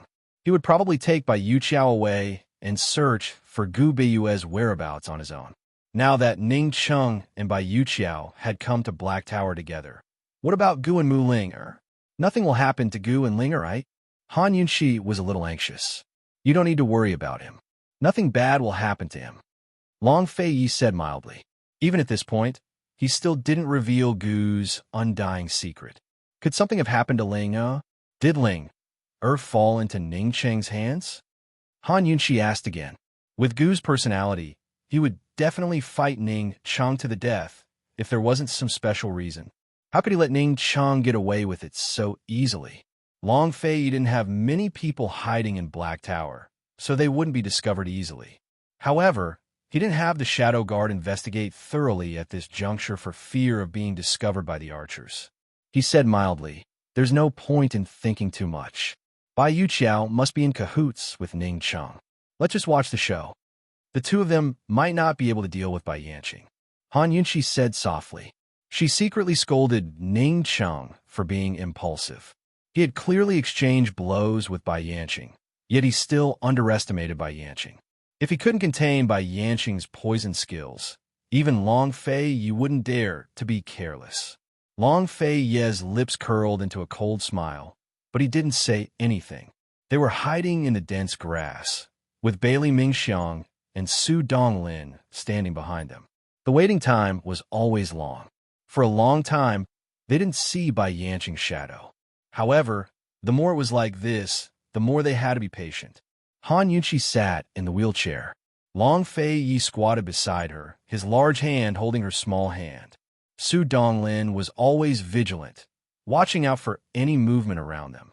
Bailey Mingxiang knelt in the grass, tightly holding the thing hidden in her sleeve. Her mind kept repeating the words His Highness had said when he gave her this thing. His Highness had said, "Use it when you see it. Your life is in your own hands." The thing His Highness had given her was none other than the Tang sect's #1 hidden weapon, the Raging Flame Lotus. This was a hidden weapon that could be used to attack from a distance. She didn't have to get close to Bai Yanqing. If she could control the timing and use this thing well, not only could she kill Bai Yanqing, she could also save her own life. If she had to face Bai Yanqing, wouldn't she be afraid? His Highness' words had always warmed her and had given her strength. Although sacrificing herself for the great cause of East Qin was glorious, and she was willing to give up her life for His Highness' words at least meant that her life was not worthless in his eyes. It was not something he could throw away just like that. Holding the Raging Flame Lotus, Bailey Mingxiang looked at His Highness' proud back and muttered in her heart, "Your Highness, with your words, Mingxiang has no regrets in this life." Time slowly passed as they waited, like the mottled shadows of the trees slowly moving. Finally, at noon, when the sun was high in the sky, the sound of horse hooves broke the silence of the forest. Very quickly, a familiar figure appeared in everyone's line of sight. "He's finally here," Long Fei Yi said in a low voice. Han Yunqi slowly narrowed her eyes, not saying a word.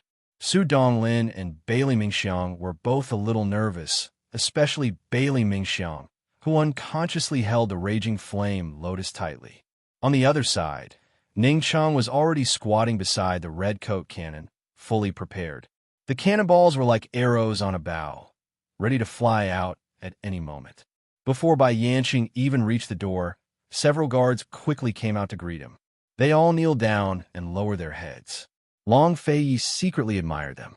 Ning Cheng's subordinates were still capable of handling large matters, not revealing any clues. After Bai Yanqing dismounted, there were immediately guards who came to tie the horse.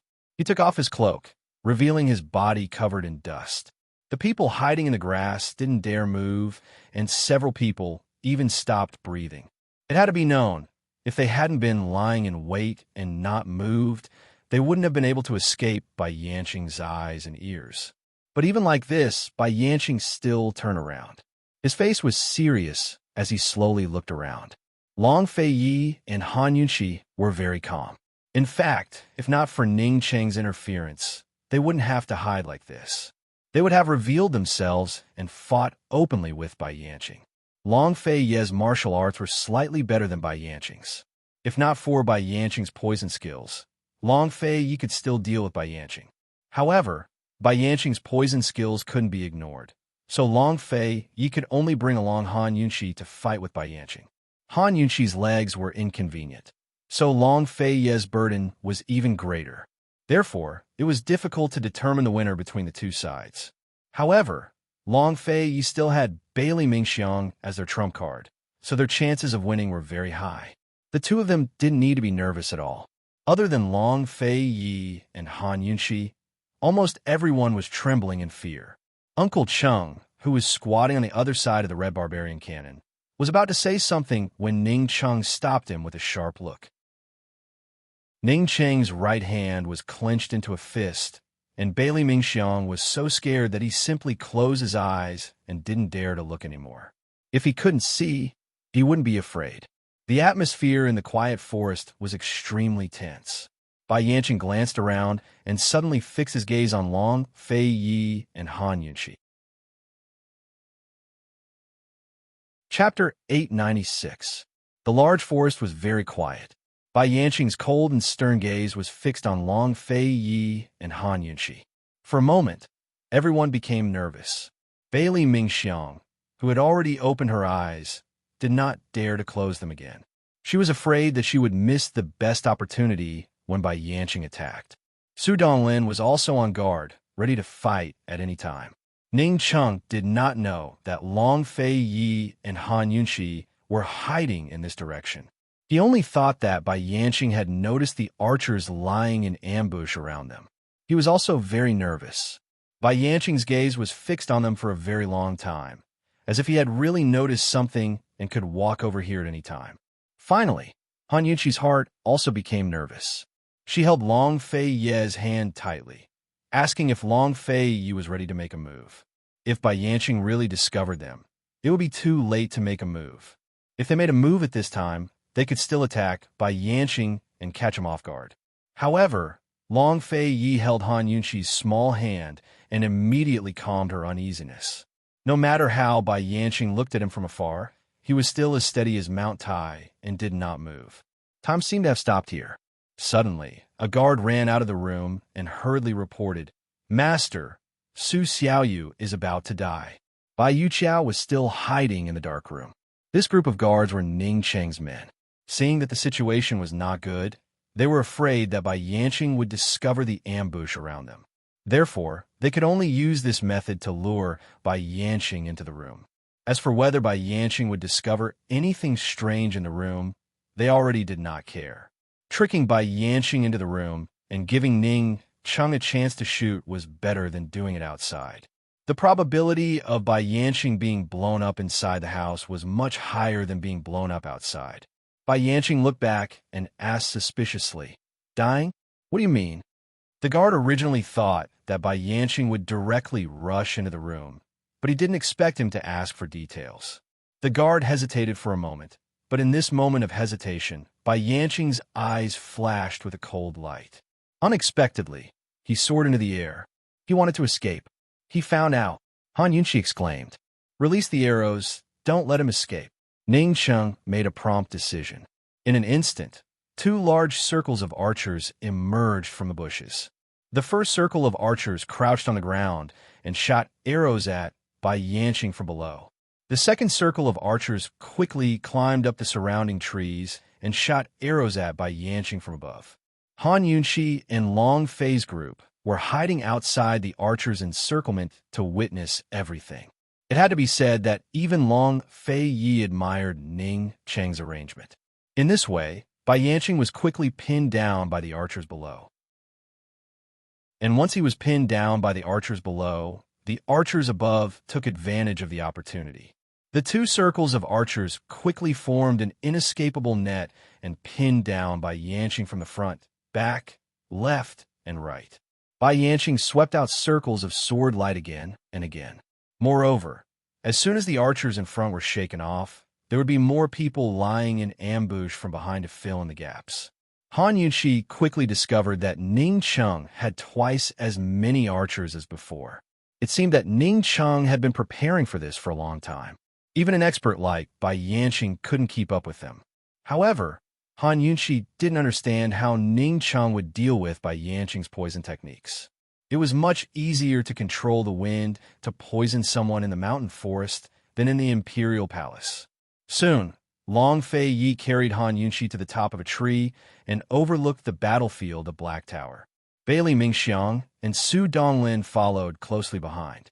Han Yunqi exclaimed as soon as she reached the top, "Not good. Bai Yanqing is going to use poison." Bai Yanqing held a sword in one hand and swept away the arrows coming from all directions. His other hand was in the air as he made several mysterious and strange gestures.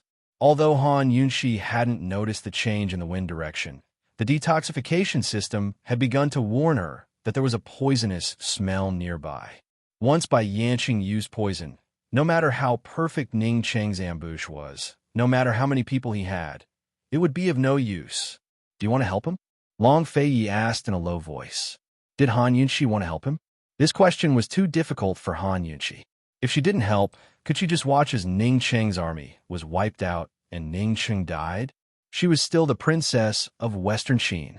No matter what, Ning Cheng was dealing with by Yanqing for the sake of the Western Qin royal family and to save Gu Beiwei. If it wasn't like this, Ning Cheng wouldn't need to be enemies with Bai Yanqing.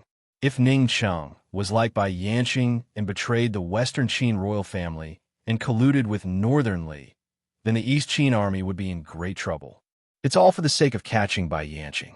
Han Yunxi revealed a faint smile and then said, I don't need to help him. They can do it. Once they catch him, you two can split the loot. I won't be partial to anyone.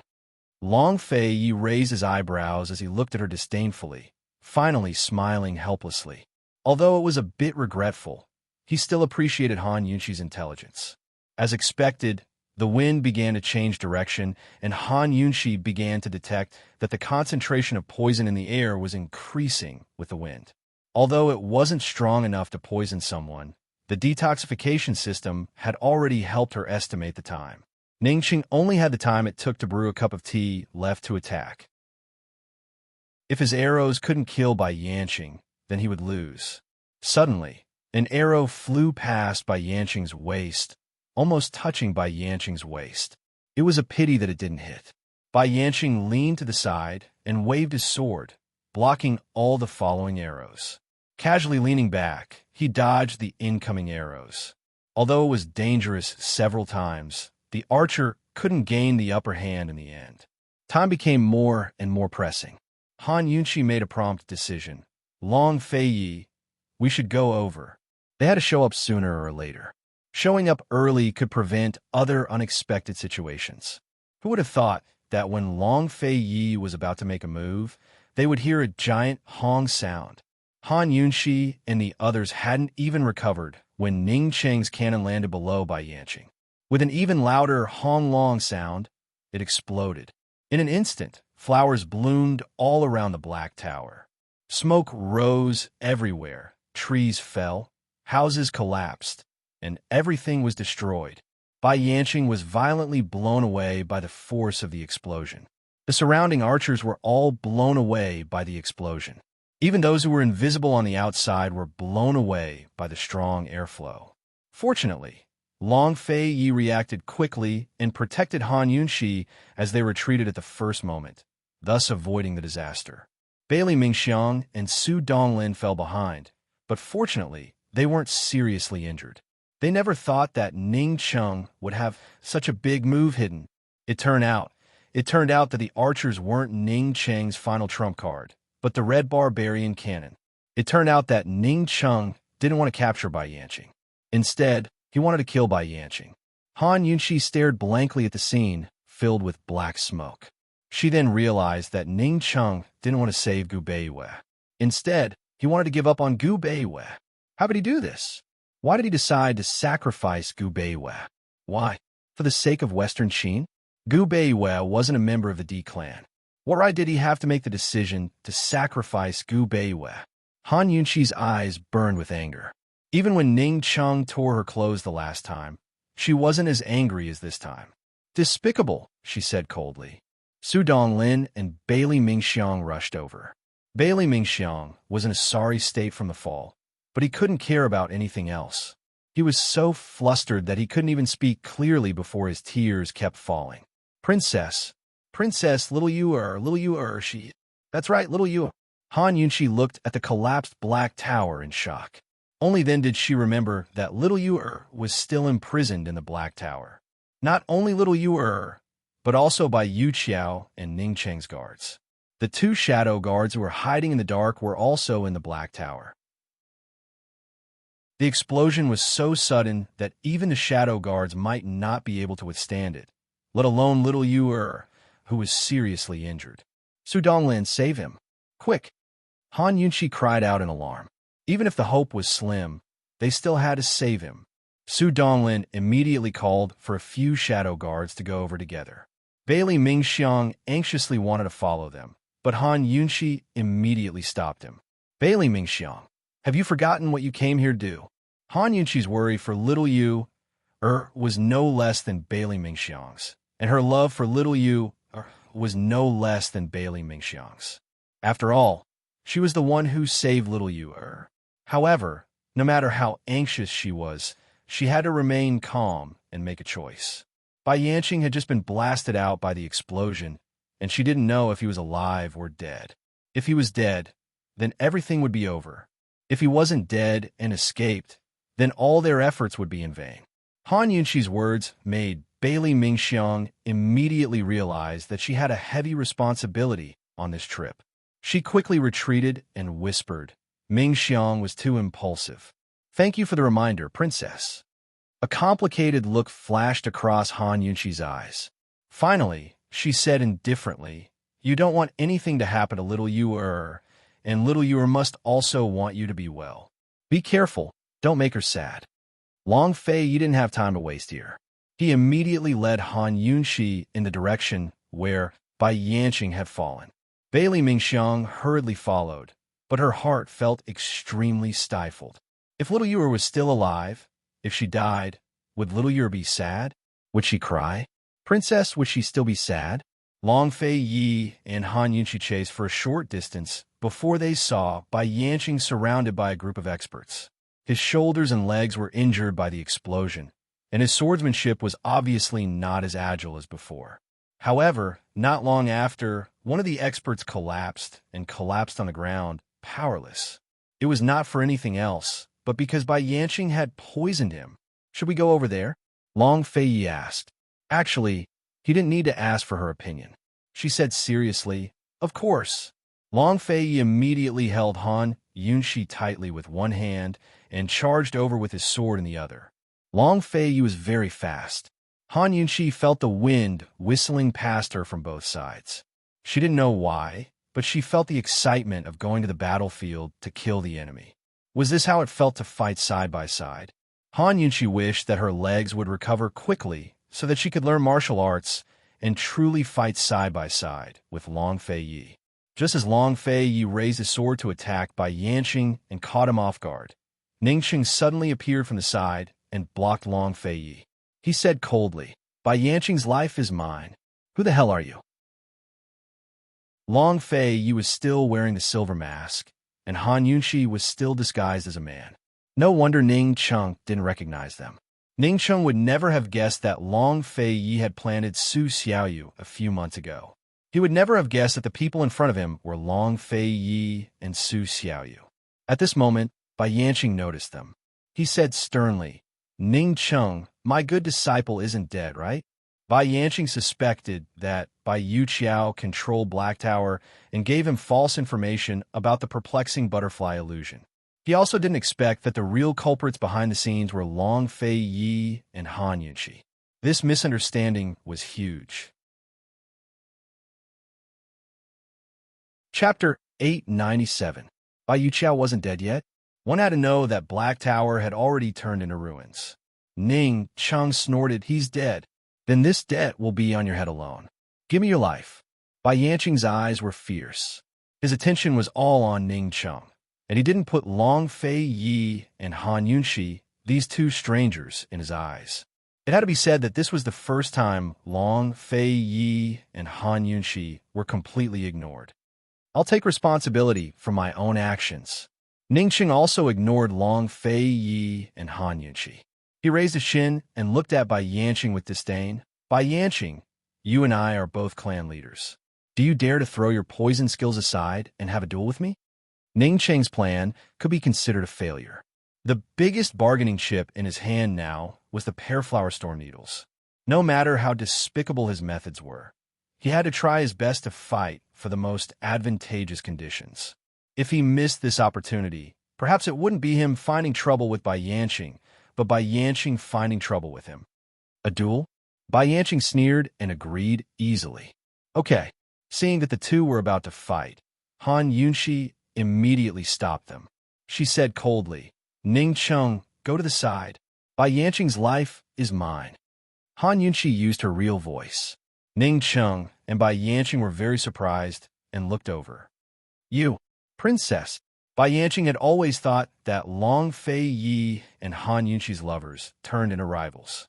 However, Ning Cheng, who knew the truth, immediately guessed that the man holding Han Yunshi was Long Fei Yi. "Princess, what happened to your leg?" "Long Fei Yi, what did you do to her?" Ning Cheng was furious.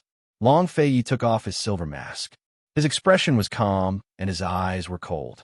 He answered Ning Cheng coldly, "What I did to her has nothing to do with you." Ning Cheng was furious, but in the end, he didn't make a move. He wasn't irrational enough to go against Long Fei Yi in front of Bai Yanqing. Bai Yanqing looked at Long Fei Yi hugging Han Yunshi. He was in disbelief. Why were the two of them still together? Why? He had spent so much effort and laid out such a meticulous plan just to make the two of them turn against each other. How did they? East Qin's crown prince and Western Qin's princess are in love. Ha ha, what a joke. Bai Yanqing broke out in laughter. He looked at Ning Cheng and laughed even louder. "Family head Ning, did you see that? The D clan paid such a large price to recover Western Qin, but the Western Qin's princess is still in love with the East Qin crown prince." Ning Cheng's ugly face was now so gloomy that it could drip water. "Ning Cheng, you spent so much effort to ambush the old man, but he doesn't appreciate it." "Oh, that's right. Han Yunshi wouldn't be here to help Long Fei Yi kill the old man, right?" When Bai Yanqing said these words, he looked at Ning Cheng with disdain. Every word he said was for Ning Cheng to hear. He walked over step by step and kept sighing. "Family head Ning, you wouldn't have betrayed Western Qin like the old man, right?" "I didn't," Ning Cheng roared. This was the most difficult thing for him to accept. "Then why didn't the Western Qin's princess help you? Why did she lie in the East Qin crown prince's arms?" You should know that in this world, only she can compete with the old man." Bai Yanqing asked. Ning Cheng had nothing to say. He didn't know when he had lowered his arrogant head, like a child who had made a mistake, allowing others to criticize him. But where did he go wrong? Where did he go wrong? "Ning Cheng, you're too pitiful. The old man won't make it hard for you. You can go back." "Ha ha, they've already forgotten their grudges with a smile. What are you blindly worrying about?" Under Bai Yanqing's taunting, Ning Cheng didn't move, but his right hand was already clenched into a fist. Was he blindly worrying about nothing? Was he the only one who was worried? 3 generations of the D clan were all worried. Ning Cheng asked himself a question in his heart. Was he really willing to worry about revenge and restoring his country? He'd been worrying about it since he was in his teens and had lived and suffered for the sake of it his entire life. Was he willing to do all of this? The answer he gave himself was yes. He had studied Western Qin's history since he was a child. He worshipped that imperial clan and yearned for that country. From the first day he joined Tianning's army, he yearned for the day he could lead his own country's army and protect his country. The D clan was his home, Western Qin was his country, and his country was all he had. After so many years of fighting alone, if not for the country's faith supporting him and the D clan, who could bear the loneliness? Who could resist the temptation? But today, he was standing here alone, enduring Bai Yanqing's mockery. It wasn't just directed at him, but at the entire D clan. Was this really Bai Yanqing's mockery? No, this was Long Fei Yi and Han Yunshi's mockery of him. That's right, the descendants of the imperial clan didn't matter. So why should he worry? But whether it was Long Fei Yi or Han Yunshi, neither of them had ever turned their backs on the imperial clan. Neither of them had selfishly abandoned the heavy responsibility on their shoulders. Even if their hearts ached, they were prepared to meet each other on the battlefield. They'd already agreed that neither would yield to the other. Finally, Han Yunshi lost her temper. "Bai Yanqing, shut your mouth. Why do you have to judge the D clan? You traitor." Bai Yanqing couldn't stop laughing. "Traitor? Han Yunshi, you're the traitor. You're Western Qin's greatest traitor. You're throwing yourself into the arms of your enemy. Are you worthy of Western Qin's ancestors? I think the East Qin's ancestors won't accept you." Long Fei Ye's eyes turned cold.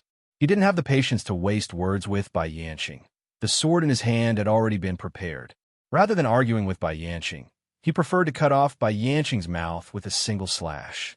However, Bai Yanqing quickly sensed the killing intent on Long Fei Ye's sword. He took a step back and gave a cold laugh.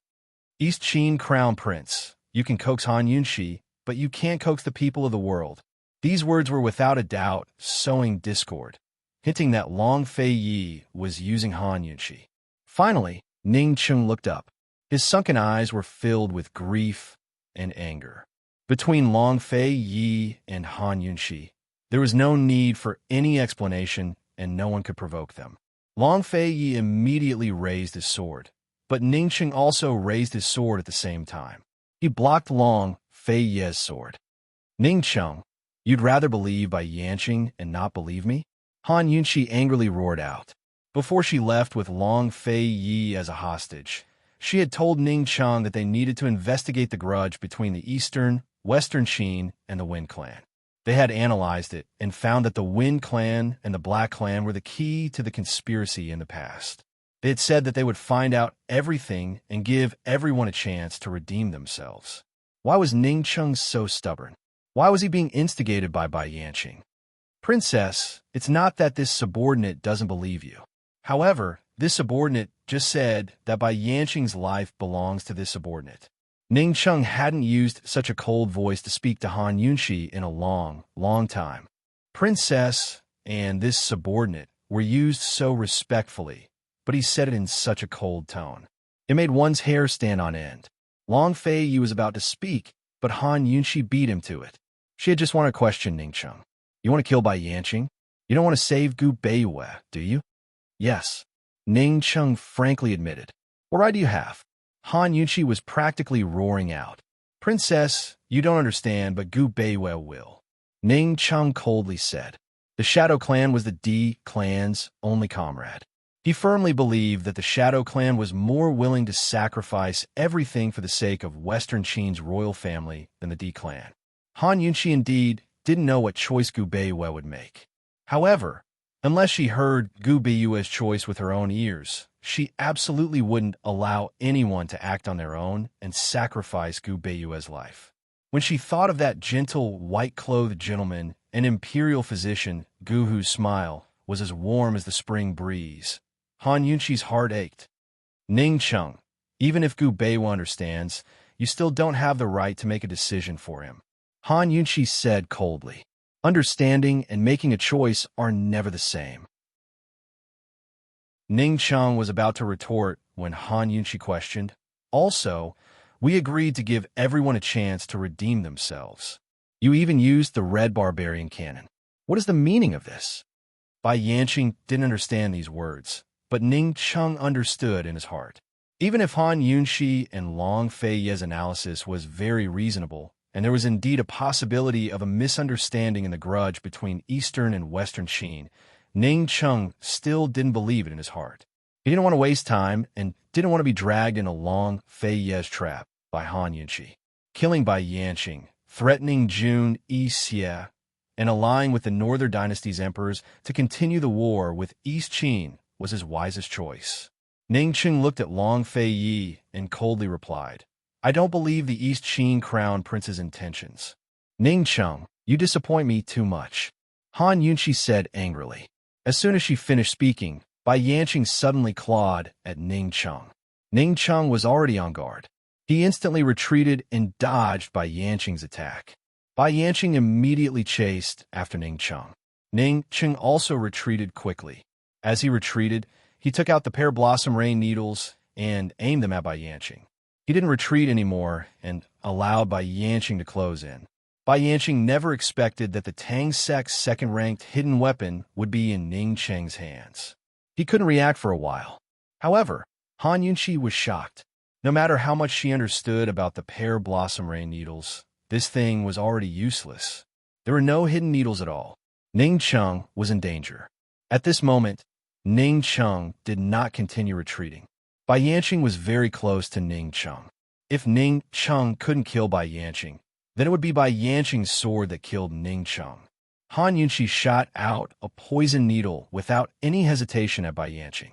Who would have thought that at this moment, Yanqing would suddenly roll to the side? Han Yunshi's golden needle shot into Ning Cheng's right eye like this. Almost at the same time, Ning Chung found that not a single hidden needle came out of the pear blossom rain needles he activated. No one would have thought that this kind of accident would happen. After Bai Yanqing rolled, he ran away after rolling a few times. Of course, he had to run away. If Long Fei Yi and Han Yunqi joined hands, he would definitely not be able to defeat them. If he fell into Han Yunqi's hands, he might be able to use Gu Beiwei as a bargaining chip. However, if he fell into Long Fei Ye's hands, it would be a deader road than falling into Ning Cheng's hands. Although Bai Yanqing had sowed discord, he still couldn't figure out what was going on between Long Fei Yi and Han Yunqi. He didn't believe that Long Fei Yi and Han Yunqi had really forgotten about each other's hatred.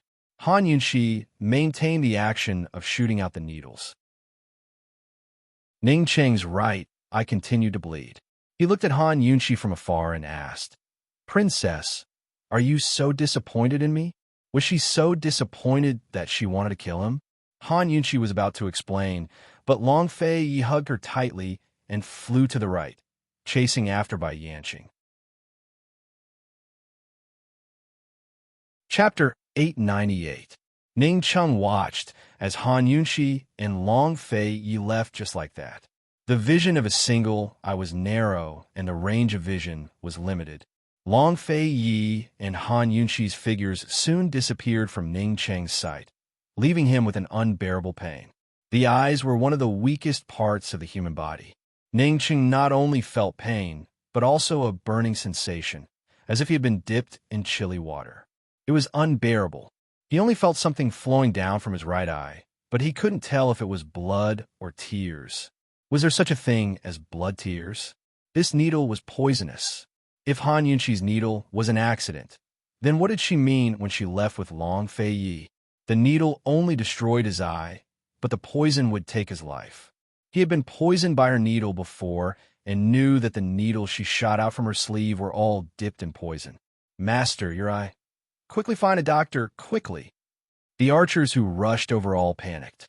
They had seen their master get seriously injured, but they had never seen him get injured like this. Bai Yanqing fled to the right.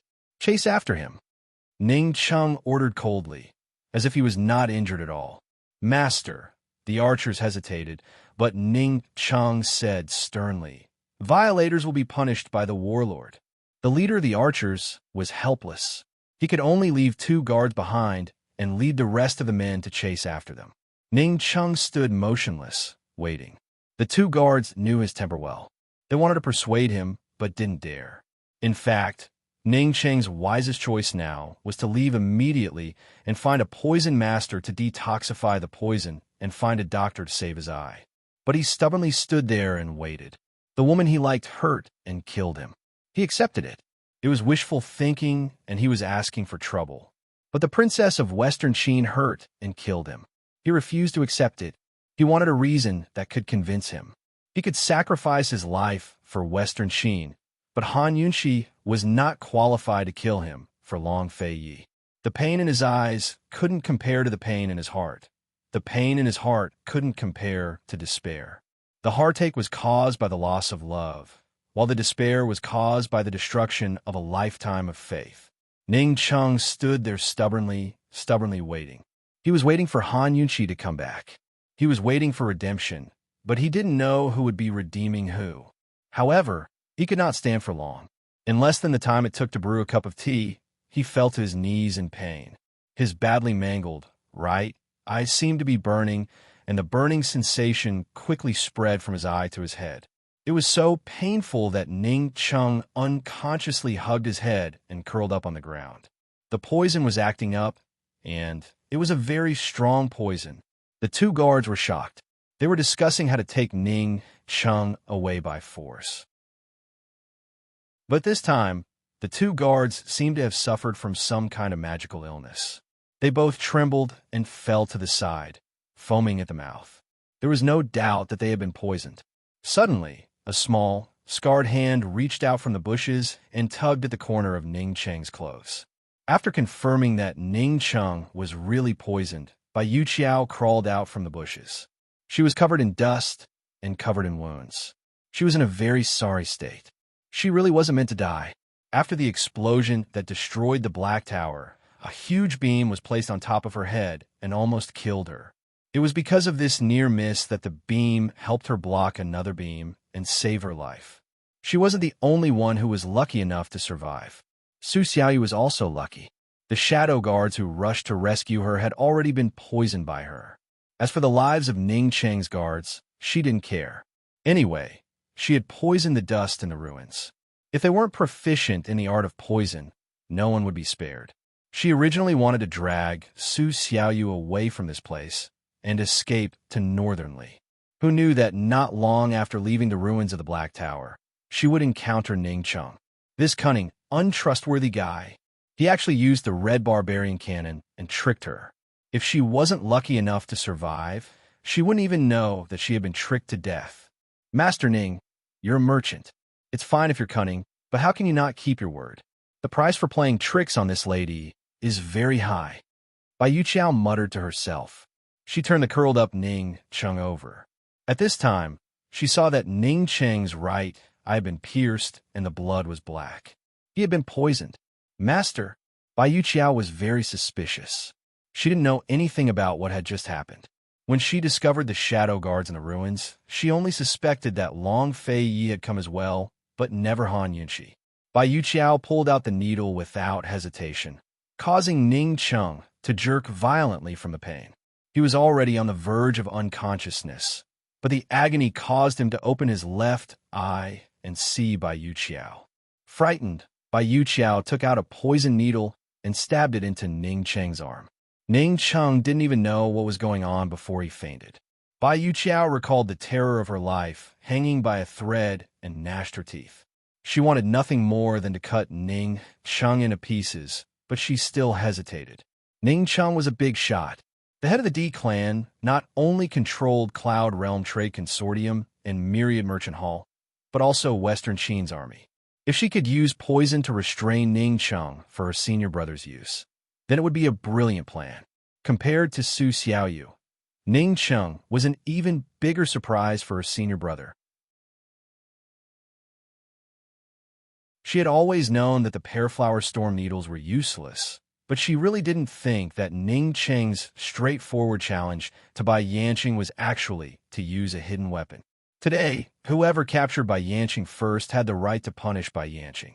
Long Fei Yi wanted to interrogate Bai Yanqing, while Ning Cheng wanted to use Bai Yanqing to contain Jun Yixie. It was understandable that they would fight to the death. However, no matter what, Ning Cheng couldn't die by the hands of a Western Qin princess. No one could do anything about accidental injuries, but if she didn't save him, she would feel uneasy for the rest of her life. Long Fei Yi looked at Han Yunqi and didn't make a sound for a long time. With Bai Yanqing in front and Ning Cheng behind, there was only one choice. Chasing after Bai Yanqing and letting Ning Cheng die from the poison was the wisest choice he could make as the East Qin Crown Prince. It was also his duty. Actually, he had already stopped. He had already made his choice, hadn't he? A trace of regret flashed in his eyes as he softly said, "Let's go." "I'm sorry," Han Yunqi said in a low voice. Long Fei Yi was stunned at first, but then he revealed a smile. He wanted to explain something, but he gave up. No need. Actually, without Han Yunqi, he couldn't deal with Bai Yanqing alone. If Han Yunqi stood on the side of Western Qin and helped Ning Cheng, it was understandable. She wasn't wrong. He had set up such a long line, but Bai Yanqing still escaped. Long Fei Yi should have been angry, but he could still smile. He didn't think he was a noble person, and he didn't plan on using any clean methods to deal with the Western Qin camp. But because of Han Yunqi, he'd become a noble man. Noble? Different standpoints had different definitions of nobility. He just didn't want her to carry the identity of the Western Qin princess with him. It would be too hard for her and cause too much infamy. Because he carried the identity of the East Qin Crown Prince with her, he could feel the difficulty in his heart. It really was very, very difficult. Han Yunqi's current mood was the same as when he faced Bailey Yuanlong. A sorry and a no need was better than any other explanation. If the world didn't understand, it was fine if they understood each other. Only when they understood each other could they move forward in the face of danger. Quickly go. Han Yunqi didn't waste any time. There was still time to detoxify the poison in 15 minutes. But who would have thought that when Long Fei Yi brought her back, Ning Cheng would disappear? He had left behind 2 poison guards. Long Fei Yi and Han Yunxi looked at each other in blank dismay. What was going on? Chapter 899. How could this be? If it was only Ning Cheng who had gone missing, then it was possible that that fellow had gone to find the poison doctor to detoxify him. But Ning Cheng's guards were actually poisoned and fell to the ground. What kind of situation was this? In such a short period of time, Bai Yanqing didn't even have time to escape, let alone turn back. Who was the one who poisoned him? Had Ning Cheng been kidnapped? Bailey Mingxiang, call Su Donglin over and dispatch men to search the mountain. Long Fei Yi promptly ordered. Bailey Mingxiang had long wanted to go to Black Tower to check on the situation, so she immediately left. Han Yunxi immediately helped Ning Cheng's 2 guards to detoxify the poison. These 2 people couldn't die. If these 2 died, the misunderstanding between her and Ning Cheng would be huge. Han Yunxi hurriedly made the 2 take the medicine, and after ascertaining that they were fine, she heaved a sigh of relief. Luckily, they had turned back in time. Otherwise, these 2 people would have been poisoned to death. She wouldn't be able to clear her name, even if she jumped into the Yellow River. The 2 guards quickly regained consciousness, and on seeing Han Yunxi and Long Fei Yi, they were terrified, but very quickly they knelt down in front of Han Yunxi. Princess, I beg you to save Master Ning. Master Ning can't be blind. Master Ning still has to bring his brothers to the battlefield. Princess, you can't do this. How can you? Before the guard could finish his words, he was scared back by Long Fei Yi's cold gaze. He didn't dare to say anything and just kept on kowtowing, begging Han Yunxi to save Ning Cheng. Han Yunxi's heart was especially uncomfortable as she said faintly, "Earlier was an accident. I didn't want to kill him. Didn't I come back to save him? Where is he? Where is he?" The 2 guards then realized that Ning Cheng had disappeared, and both of them were flustered. Master Ning had ordered the archers to chase after Bai Yanqing, and he was just standing here. No matter how we persuaded him, he wouldn't leave. This subordinate. How did this subordinate get ambushed? What the hell is going on? Han Yunxi glared angrily. She was also anxious. Ning Cheng was not leaving. Was he waiting for her to save him? Your subordinate was guarding Master Ning. He fell to the ground after the poison took effect. Your subordinate wanted to send him away. But how? Yes, someone must have sneakily attacked the 2 of us. The guard was so anxious that he was a little confused. Han Yunxi heaved a sigh of relief. At this moment, Bailey Mingxiang hurried over. Your Highness, Princess, something has happened. Su Donglin has been poisoned. Long Fei Yi immediately rushed over with Han Yunxi. When they arrived at the Black Tower, they saw Su Donglin and several shadow guards lying unconscious in the ruins. They are poisoned with the same poison. Han Yunxi quickly took out the antidote and fed it to Bailey Mingxiang. After taking the antidote, Su Donglin and several shadow guards waited for a while before they woke up one after another. Your Highness, this subordinate brought people over. We were just about to dig out a few beams to take a look inside, but we were poisoned before we could even enter. Su Donglin hurriedly reported. Bai Yuqiao? She's not dead? Han Yunxi muttered to herself. Where's Xiao Yu? Bailey Mingxiang asked anxiously. Long Fei Yi personally moved a few large beams away with the shadow guard and pushed away a few large stones. They saw many guards' bodies and finally found the bodies of the 2 shadow guards who were hiding in the Black Tower. However, they searched several times. Su Donglin and the shadow guards even dug up the ruins, but they still did not find the bodies of Bai Yuqiao and Su Xiaoyu. There was no doubt that the person who poisoned and took away Ning Cheng was Bai Yuqiao. That girl is really lucky, Long Fei Yi said. Han Yunxi was surprised, but she was still somewhat glad. At least Xiaoyu was not dead. At least the person who took away Ning Cheng was not someone else, but Bai Yuqiao, who knew the art of poison. Although the poison in her golden needle was highly toxic, with Bai Yuqiao's level of poison, it could not be cured. It could still be cured. If Ning Cheng was taken away by someone else, then she would really be dead. Han Yunxi's heart, which had been hanging in the air, finally settled down. Thinking back to the moment just now, she sighed incomparably in her heart. Her injection was purely an accident. It was purely because she found out that Ning Cheng's torrential pear blossom needles were ineffective. She did it in a panic and did not think much about it. If she had thought about it, she would not have used the needle. Her poison was ineffective against Bai Yanqing, wasn't it? Coincidentally, Bai Yanqing had noticed her torrential pear blossom needles and dodged out of the poison's range. Thus, the needle did not pose any threat to Bai Yanqing, nor did it end up in Bai Yanqing's poison storage space. That small difference in timing had caused a huge misunderstanding. Back in Tianning's capital city, Ningcheng had seen her break through Bai Yanqing's poison arts. He understood the poison storage space and knew that any poison attack would be ineffective against her and Bai Yanqing. No wonder he immediately suspected that her needle had been aimed at him. No wonder he asked her, "Princess, are you that disappointed in me?"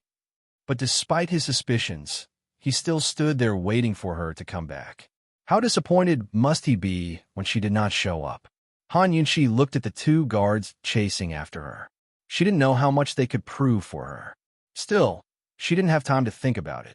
Finding the person was more important. Su Donglin, immediately send men to search the mountain. Search the mountain, Long Fei ordered coldly. Bai Yuqiao was probably the only one who knew that she was planning to go to Northernly to seek refuge with Jun Yixie. Long Fei Yi and Han Yunqi were most afraid that Bai Yuqiao and Bai Yanqing would join forces.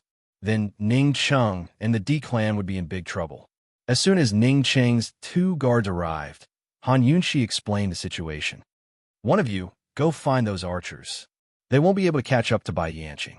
Even if they do, it'll be useless. Have them search the mountain quickly. Maybe they'll be able to rescue Ning Cheng. The other one, hurry back to Myriad Merchant Hall to get reinforcements. The D clan needs someone to take charge after such a big incident."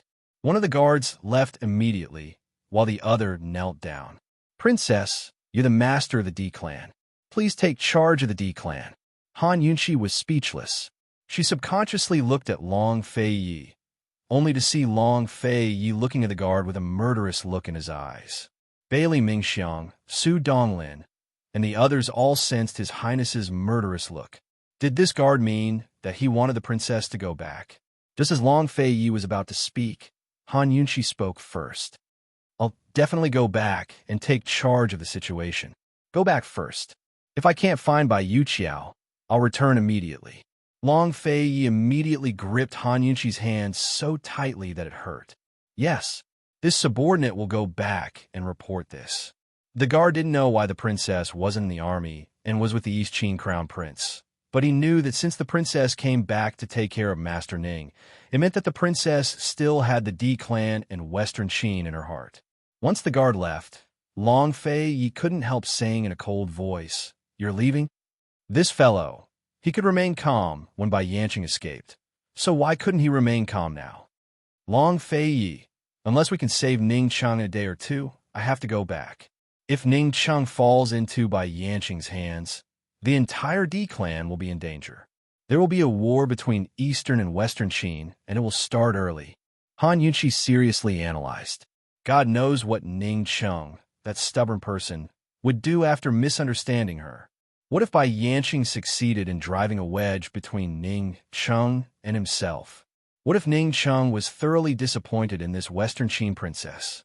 Would he betray Western Qin or join forces with Bai Yanqing? No matter what, Ning Cheng had been kidnapped, the D clan was in danger, and Long Fei Yi was in big trouble. At this juncture, even if she didn't want to go back, she had to. She had to take control of the D clan and shoulder heavy responsibilities. How could Long Fei Yi not understand after Han Yunqi's words? He fell silent, his eyes dark and gloomy. His expression was complicated and no one could tell what he was thinking. After a long time, he finally spoke. "Let's find the person first." "All right." Han Yunqi dearly wished they could find the person.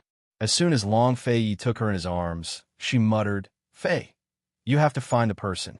In other words, she didn't want to leave. Long Fei Yi's tone was especially cold.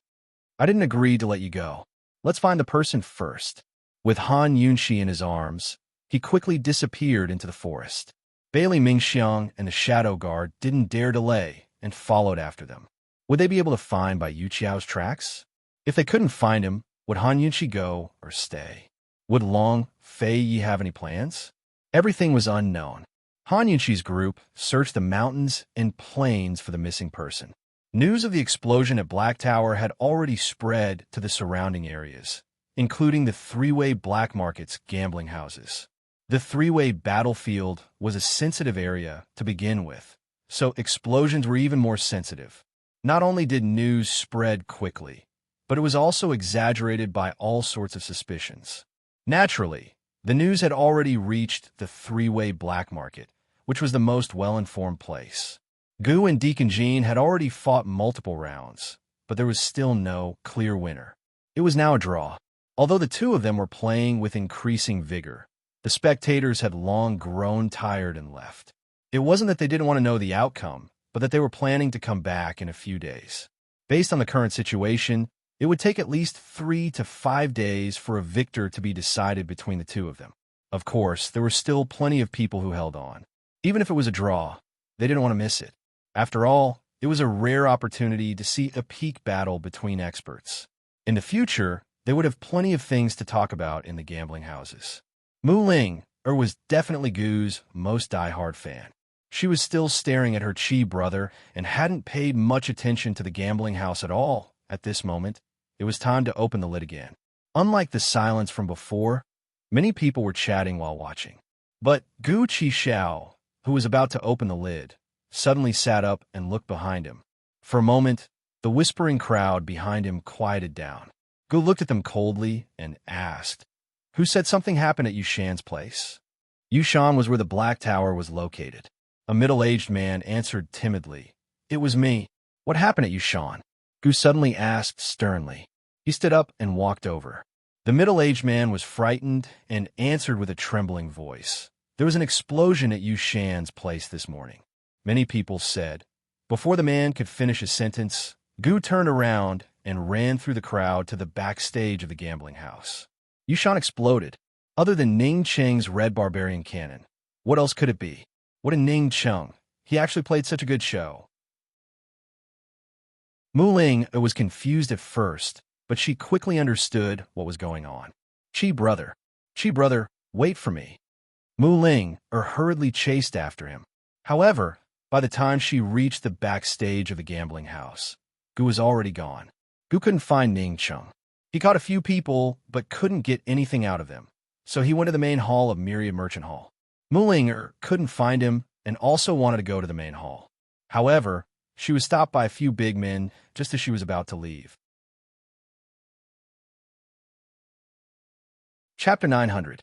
Mu Ling retreated step by step, belatedly realizing the seriousness of the situation. The burly man approached her step by step, revealing a vulgar smile.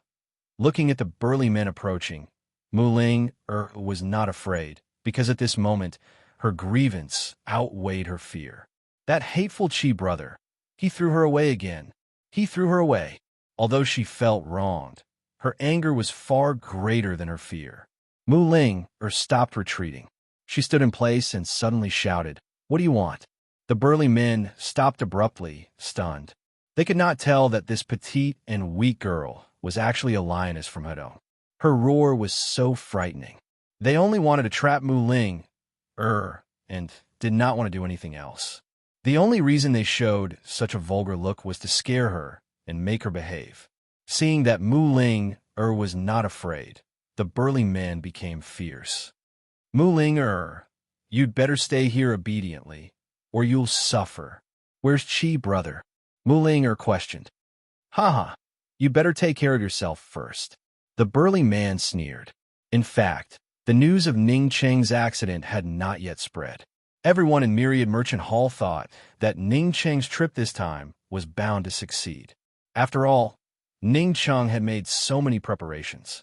At this moment, everyone was waiting for Ning Cheng's good news. "What did you do to Chi brother? Where's Ning Cheng? He's the master of a clan. Why is he so untrustworthy? He's not even as good as a little girl like me." Mu Ling angrily rebuked. He secretly hid the letter from the princess of Western Qin and deceived me and Qi brother. He offended his superiors. He even talks about pledging loyalty every day. Does he have any shame? As soon as these words came out, several big men became angry. They would never allow anyone to insult Master Ning like this. A burly man suddenly came forward.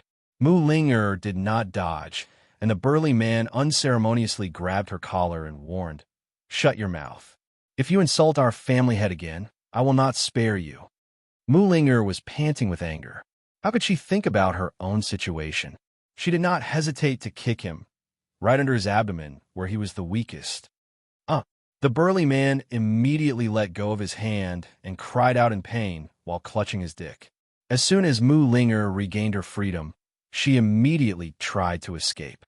However, the other burly men surrounded her and trapped her. Mu Ling'er swung her fists and legs.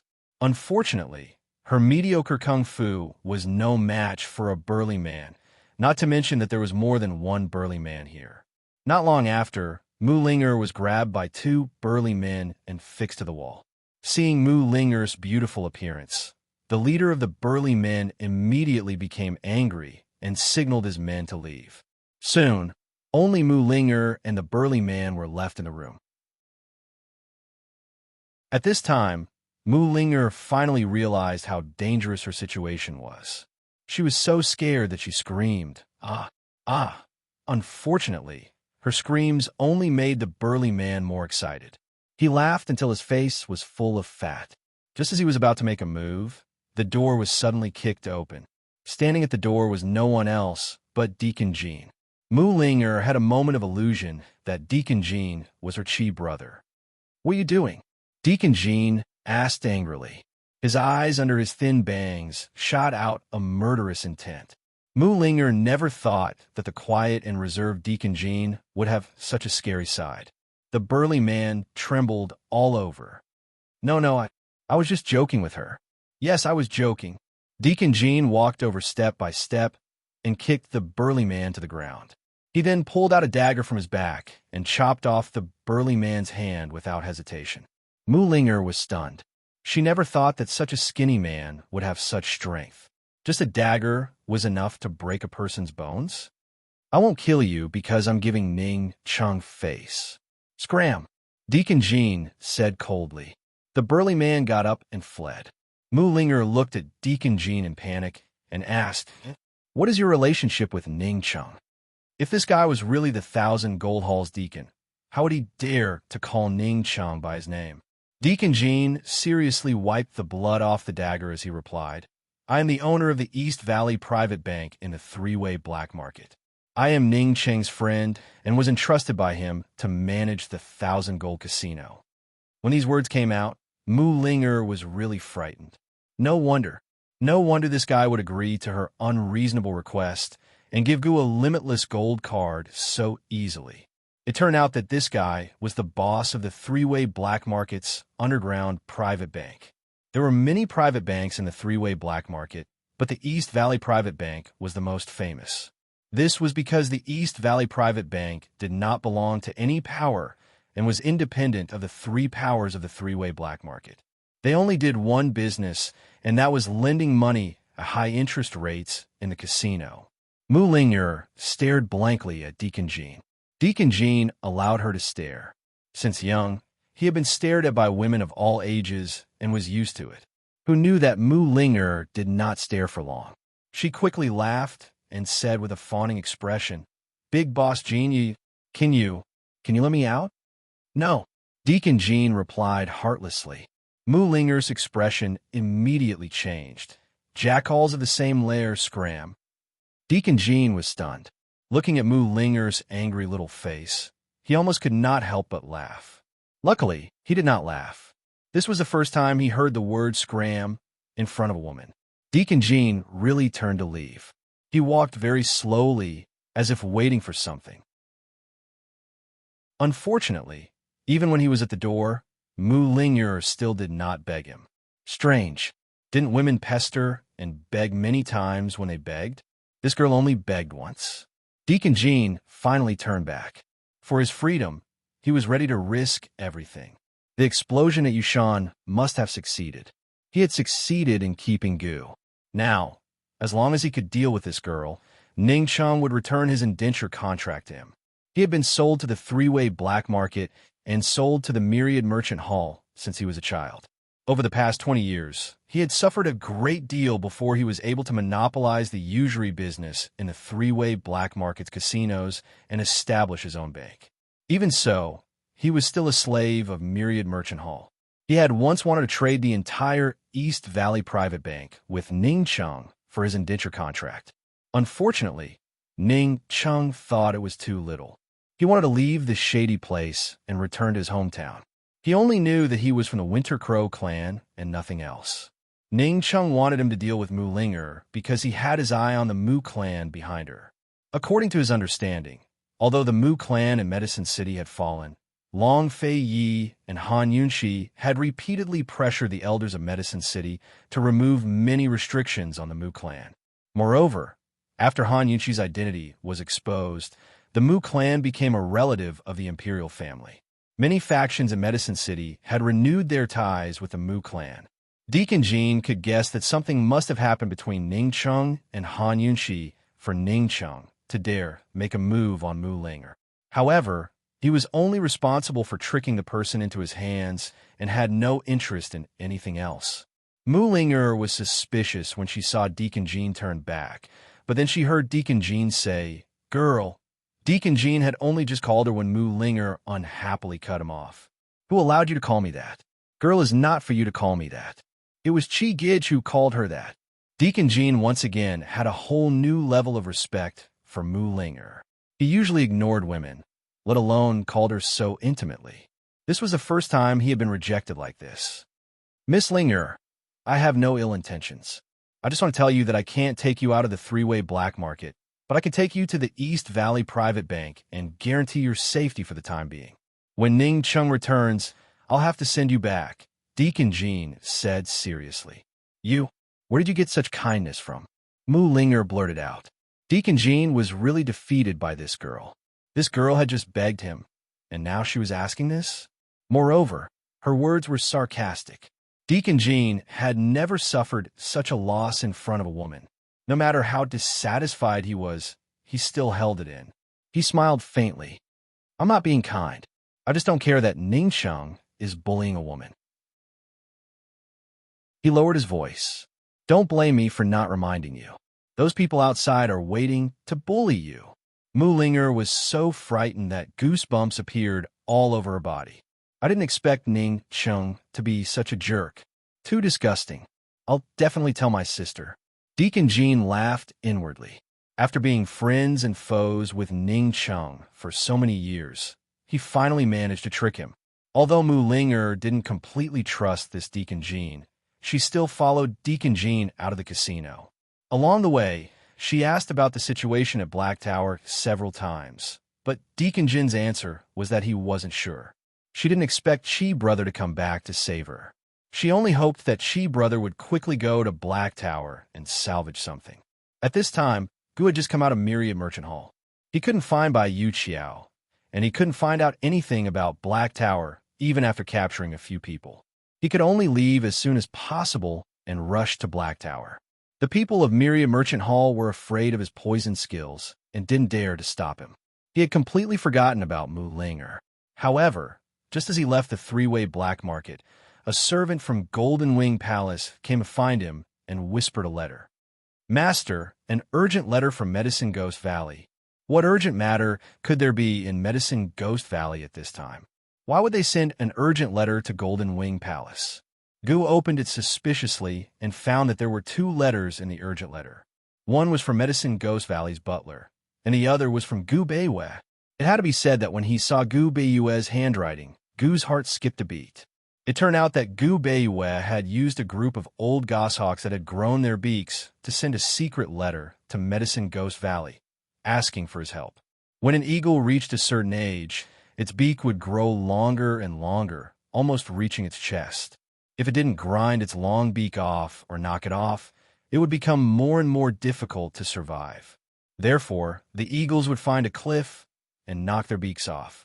After a period of torment, Some eagles persevered and grew a new beak, gaining a new life, while others died. Medicine Ghost Valley had a cliff where herbs that could help the eagles survive were planted. Every year, a large group of old goshawks would be attracted there. Medicine Ghost Valley's medicine boy would pick up the beaks that were knocked off and make them into strange medicine. Gubewa happened to meet an old goshawk when he was under house arrest, so he took a gamble. Fortunately, he made the right bet. Not long ago, when a medicine boy went to pick up the goshawk's beak, he saw a secret letter tied to the goshawk's leg. Gu looked at Gubewa's letter and laughed foolishly. He looked up to the sky and laughed. "I got it without any effort," Gubewa's letter said. Chapter 901. In his letter, Gubewa requested Gu to rescue him and explained in detail where he was being held captive. Although he had no idea where he was being held captive, he'd been there for so long that he was familiar with the terrain and the distribution of medicinal plants in the valley. He mentioned his own guesses that he was somewhere between the borders of Tianing and Western Zhou. He even noted down a few rare medicinal plants he'd seen in the valley. It had to be said that Gubewa had made the wisest choice by asking Gu for help, because Gu had an idea as soon as he saw the description of the valley and the distribution of medicinal plants. Who was Gu Qishao? Gu was the pill fiend. He knew better than anyone else what medicinal plants existed in every corner of Cloud Realm continent. Black Yimi flower? Only those 3 places, Gu muttered to himself. Gubewa's letter had mentioned a medicinal plant called the black Yimi flower. Normal Yimi flowers were multicolored, with each petal having a different color, but the black Yimi flower was black from head to toe. It was a type of medicinal plant that had strict requirements for soil and climate. You couldn't find it anywhere else, but Gu had seen it in 3 places. Moreover, the topography and distribution of plants in those places matched Gubewa's description. All 3 places had deep streams and valleys with black soil that was dark and damp with many ferns and plants. They were all near the 3-way battlefield. Soaring Dragon Valley on the western border between Tianing and Western Zhou, Tiger Roar Valley on the eastern border between Tianing and Northern Li, and Phoenix Cry Valley south of the 3-way black market in Tianing. Gu naturally started his search from Phoenix Cry Valley, which was closest to the 3-way black market. He was about to leave when his servant reminded him, "Master, are you planning to rescue them all by yourself?" Gu turned back and asked impatiently, "What else?" "Master, Bai Yanqing is not easy to deal with. Why don't you go with the princess of Western Qin?" The servant asked. Gu still misunderstood that Han Yunxi was under house arrest in the army by Ning Cheng. He didn't answer the servant. A sinister look flashed across his eyes as he muttered to himself, "Ning Cheng, just you wait." Ning Cheng had used the red barbarian cannon, which meant that Bai Yanqing must have arrived at the black market. Without Bai Yanqing by Gubewa's side, it was the perfect opportunity for Ning Cheng to rescue Gubewa. He didn't care about the East, Western Qin. He knew that there was a price to pay for tricking him, and the poison girl who tricked him was even more unforgivable. After Gu hurriedly left the 3-way black market, he disappeared. The people of Myriad Merchant Hall knew that he had left and assumed that he was hurrying to Black Tower, so they did not pay much attention to him. The first elder in charge of Myriad Merchant Hall was still dealing with Tang Li and his wife. The first elder had already hinted at Ning Jing countless times, whether it was through his eyes or his words. He didn't understand why a smart person like Ning Jing couldn't understand what he meant. He only needed Ning Jing to find a chance to talk to him alone. Why hadn't Ning Jing been more than a meter away from Tang Li since last night? At this moment, Tang Li and Ning Jing had just finished their breakfast. Tang Li had taken out a set of dice from somewhere and was playing with them. Ning Jing sat to the side, her eyes downcast as she pondered her escape plan. The first elder entered and purposely made a big commotion. Unfortunately, the couple ignored him and went about their own business.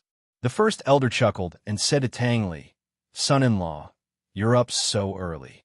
Why don't you go to the casino and play a few rounds?" Tang Li pursed his lips at Ning Jing, but didn't say anything. Those who didn't know better would think he was a henpecked husband. Just as the first elder was about to speak, a servant hurried over. First Elder, there are a few transactions at the auction hall that require your signature. Ning Jing saw the servant's hurried expression and knew that something had happened. However, she didn't take it to heart. The black market had seen all kinds of storms, and the Elders' Council would take care of it. The First Elder didn't understand the situation and didn't dare delay. He immediately left. However, less than an hour later, the First Elder returned. His expression was even more flustered than the servant's. He stopped hinting and said sternly, "Miss Jing, let's talk in private." Ning Jing's heart grew suspicious. What had happened that the Council of Elders couldn't handle? She touched the jade bracelet on her wrist and looked at Tang Li. Tang Li smiled and said teasingly, "A married daughter is like spilled water." First Elder, Jing Jing can no longer make decisions for Myriad Merchant Hall. You should go look for my brother-in-law. The First Elder seemed to be suppressing something, and several traces of hatred flitted across his eyes. He ignored Tang Li, and his tone towards Ning Jing turned cold. Could it be that Miss Jing thinks the same? Ning Jing immediately understood the First Elder's meaning. She tugged at the invisible string between the two bracelets and cast a pleading look at Tang Li, as if saying to Tang Li, "If you don't give in, they'll definitely suspect me. By then, both of us will be finished." Since their marriage, she had never looked at him so pitifully and begged him. Unfortunately, Tang Li was unmoved. No matter how stupid Tang Li was, he wouldn't let her go. Once he did, Ning Jing might escape on her own, and he would be trapped here. Tang Li avoided Ning Jing's gaze. Ning Jing was inexplicably angry, so she simply said to the First Elder, "Son-in-law is not an outsider. If you have something to say, just say it." Unexpectedly, the First Elder suddenly sneered and said angrily, "Miss Jing, the Tang sect has gone too far. The hidden needles of the Pearflower Storm Needles have long been used up. The betrothal gift from the Tang sect is nothing but worthless scrap metal." At this point, Ning Jing stood up abruptly, and Tang Li looked over. His hand loosened, and the porcelain bowl shattered on the ground. The Pearflower Storm Needles was the Tang sect's second-best hidden weapon. Even if it was given away, there wouldn't be too many secrets about how to use it. This was to prevent the hidden weapon structure from being deciphered. Therefore, the Ning family only knew how to use the Pearflower Storm Needles, but they couldn't open it to see if it was full or empty. The betrothal gift was such a big deal. Who would have thought that the Tang sect would tamper with it? Almost everyone thought that the Pearflower Storm Needles were full of needles, including Ning Jing. Tang Li knew that Ning Chung must have used the Pearflower Storm Needles to discover this secret. "Tang Li, you big liar. Your betrothal gift is all fake. The Tang sect is too much of a bully." Ning Jing flew into a rage. She hadn't even realized that Ning Chung was in danger. She only thought that her wedding was really laughable and ironic. Which woman didn't yearn for a beautiful wedding? Even someone as cold-hearted as her also longed for an unforgettable wedding in this lifetime. She had secretly comforted herself before. Even if her wedding with Tang Li was full of hypocrisy, everything was done according to etiquette. They were officially married, and nothing was lacking. But who knew that even the betrothal gift was fake? She especially remembered that when Tang Li went to marry her, he asked her, "Ning Jing, can I marry you if I don't have a heart?" She asked him back, "If I say no, are you not going to marry me?" Now that she thought about it, why was it so laughable? Ning Jing sneered. "Tang Li, I didn't expect the Pearflower Storm Needles to be as heartless as you." At this moment, Tang Li couldn't tell if Ning Jing was putting on an act for the Great Elder or if she was really angry. He didn't know how to answer, but the Great Elder said, "Miss Jing, something happened to Master Ning." Only then did Ning Jing realize that Ning Chung must have been in a very dangerous situation to use the Pearflower Storm Needles. She quickly asked, "What happened to my brother?" The Great Elder went all out and told Tang Li everything about Ning Cheng's accident. Just now, it wasn't that there was a deal in the auction that needed his signature, but that Ning Cheng's guards had returned with bad news. Tang Li was stunned. He didn't expect his brother to be with Han Yunqi. Ning Jing's face turned pale as she muttered to herself, my brother was poisoned, and he's blind? No, I don't want to." Ning Jing started crying as she spoke. I don't believe it. I don't want to. She wanted to escape from the Ning family. She didn't like Ning Chung, the strict family head, but she never hated Ning Chung or resented him. Ning Chung wasn't just the family head of the Ning family. He was also her brother, her biological brother. Her parents died young, and it was Ning Chung who supported the D clan and the Ning family. An older brother was like a father. Ning Chung had sacrificed much more than the siblings. She would run away, and perhaps Ning and Ning Nuo would run away too. But Ning Chung would never run away. Like them, he had selfish motives, but he wouldn't allow himself to give up. No matter how serious the injury was, as long as he could endure it, there would be a day when he would recover. But how could his eyes be healed when the needle was poisoned? Even the head of the medical city, Gu Beiwei, wouldn't be able to save him. Ning Jing suddenly slapped herself. Tang Li couldn't help but ask, Ning Jing, what are you doing? What was she doing? If she controlled her selfishness, if she controlled her feelings that she shouldn't have, Ning Chung wouldn't have fallen to this state today. She should have told Ning Chung about the relationship between the Tang sect and the Long Fei Yi. If she did, Ning Chung would more or less doubt the authenticity of the pear blossom rain needles. But she didn't. She was also one of the sinners. Ning Jing, who had always been stubborn, burst into tears in front of outsiders for the first time. She couldn't control herself. Brother, I'm sorry. Great Elder didn't want to believe it either, but the guards and archers had seen it with their own eyes, so they had no choice but to believe it. But how could Great Elder know what Ning Jing was thinking? He said angrily, Miss Jing, it's all because of the pear blossom rain needles. If it weren't for that thing, Master Ning wouldn't have fallen to this state. Ning Jing's eyes were blurred with tears as she looked angrily at Tang Li.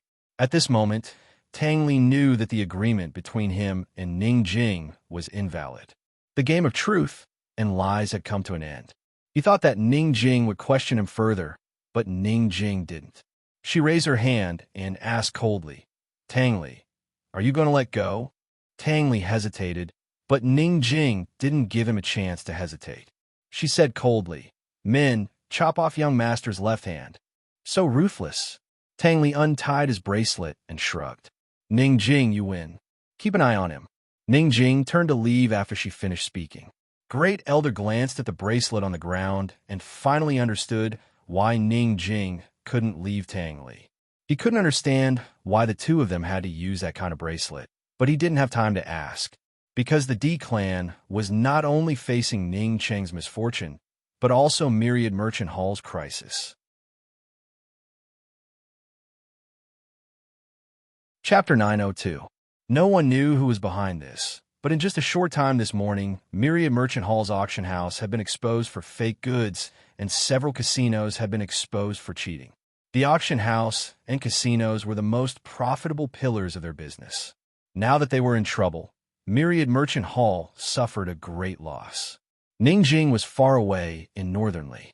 Before the princess came over to preside over the situation, the Council of Elders could only rely on Ning Jing. The Council of Elders couldn't make a decision on such an important matter. As Ning Jing hurried to the assembly hall, she asked in a daze, Isn't Han Yunxi in the army? Why is she with Long Fei Yi? What does she mean? Why is my brother hiding it for her? The head elder also wanted to know the answers to Ning Jing's questions. Unfortunately, the guards didn't know either. The head elder shook his head. Miss Jing, how can Myriad Merchant Hall concern themselves with the princess's matters? Where's Uncle Chung? Ning Jing asked again. The head elder finally told her about the auction house and casinos. Uncle Chung is handling the dealer in the casinos. He won't be able to come over for a while. There was no need for the head elder to explain. Ning Jing, who was well-versed in the business world, knew very well that the auction house had been exposed for fake goods and the casinos had been exposed for cheating. No matter which one of these matters was handled properly, it would be a fatal blow to Myriad Merchant Hall. These two places weren't just Myriad Merchant Hall's money bag, but also its reputation. Transactions in the black market were even more untrustworthy than those in the open. They were even more afraid of fraud. Those who could come to the three-way black market mostly had neither a shortage of goods nor silver. Myriad Merchant Hall's business in recent years was far worse than before. If this crisis wasn't resolved, the auction house and casino's business would definitely be snatched away by Golden Wing Hall and East Origin Hall. Ning Jing hadn't calmed down from Ning Cheng's matter, but the casinos and auction house incident made her feel alarmed again. It was obvious that someone had deliberately come to cause trouble. She had never been so flustered before. She even had a premonition that the D clan's Ning clan was about to fall apart. She lowered her head and hurried away. She looked calm, but in reality, she couldn't think straight. Suddenly, the child in her stomach moved. Ning Jing abruptly stopped in her tracks, as if she had just woken up from a dream. Her hand was about to touch her lower abdomen, but when she saw the great elder looking at her, she put her hand down. The baby could move. She could feel it. "Miss Jing, what's wrong?" First elder asked. "No." Ning Jing looked back and quickly walked forward. Unlike her previous panic, she had calmed down. She instructed seriously, "Just leave a group of security guards here. Send the rest to Yu Mountain to coordinate with the archers. We must save my brother. Also, send a message to the army immediately. Tell Deputy General Shui to strengthen the defense and be mentally prepared. If this matter spreads out, please ask him to stabilize the morale of the army. Send someone to tell Uncle Chung to pay as much as he should. The gamblers will be very satisfied." A trace of viciousness flashed through Ning Jing's eyes. She said in a low voice, "Have him kill the dealer on the spot. Sacrifice the pawn to save the commander." After giving these instructions, Ning Jing hurried to the auction house to personally deal with the crisis there. When she reached the entrance of the auction house, she inadvertently wiped her eyes and found that there were still tears in them. However, she resolutely wiped them clean and didn't cry. There was no point in worrying. She knew that she couldn't atone for her sins. She just wanted to help Ning Cheng take care of Myriad Merchant Hall. As for why Han Yunxi was with Long Fei Yi and why Ning Cheng was covering up for Han Yunxi, she would only ask Uncle Cheng when he was free. Han Yunxi and Long Fei Yi were still searching for Ning Cheng. They wanted to save Ning Cheng more than anyone else. Unfortunately, things didn't go as they wished. 2 days later, neither they, the Shadow Guard, nor the D clan's men had found any clues. Han Yunxi and Long Fei Yi returned to the ruins of Black Tower. Han Yunxi said indifferently, "Could Bai Yuqiao have met up with Bai Yanqing?" Bai Yanqing rushed to Black Tower so quickly. He must have a hiding place near Three-Way Black Market. Long Fei Yi nodded and ordered Su Donglin to increase the search. "Let's search in the nearby valleys and streams." Han Yunxi didn't sit for long before standing up again. "Let the subordinates search. We'll go back first," Long Fei Yi said indifferently. It was already very unusual for him to personally search for Ning Cheng. Han Yunxi looked at him and didn't say anything. Go back. Go back where?" After such a big incident, she couldn't possibly continue to hide her identity and return to East Origin Palace with Long Fei Yi. She couldn't do it.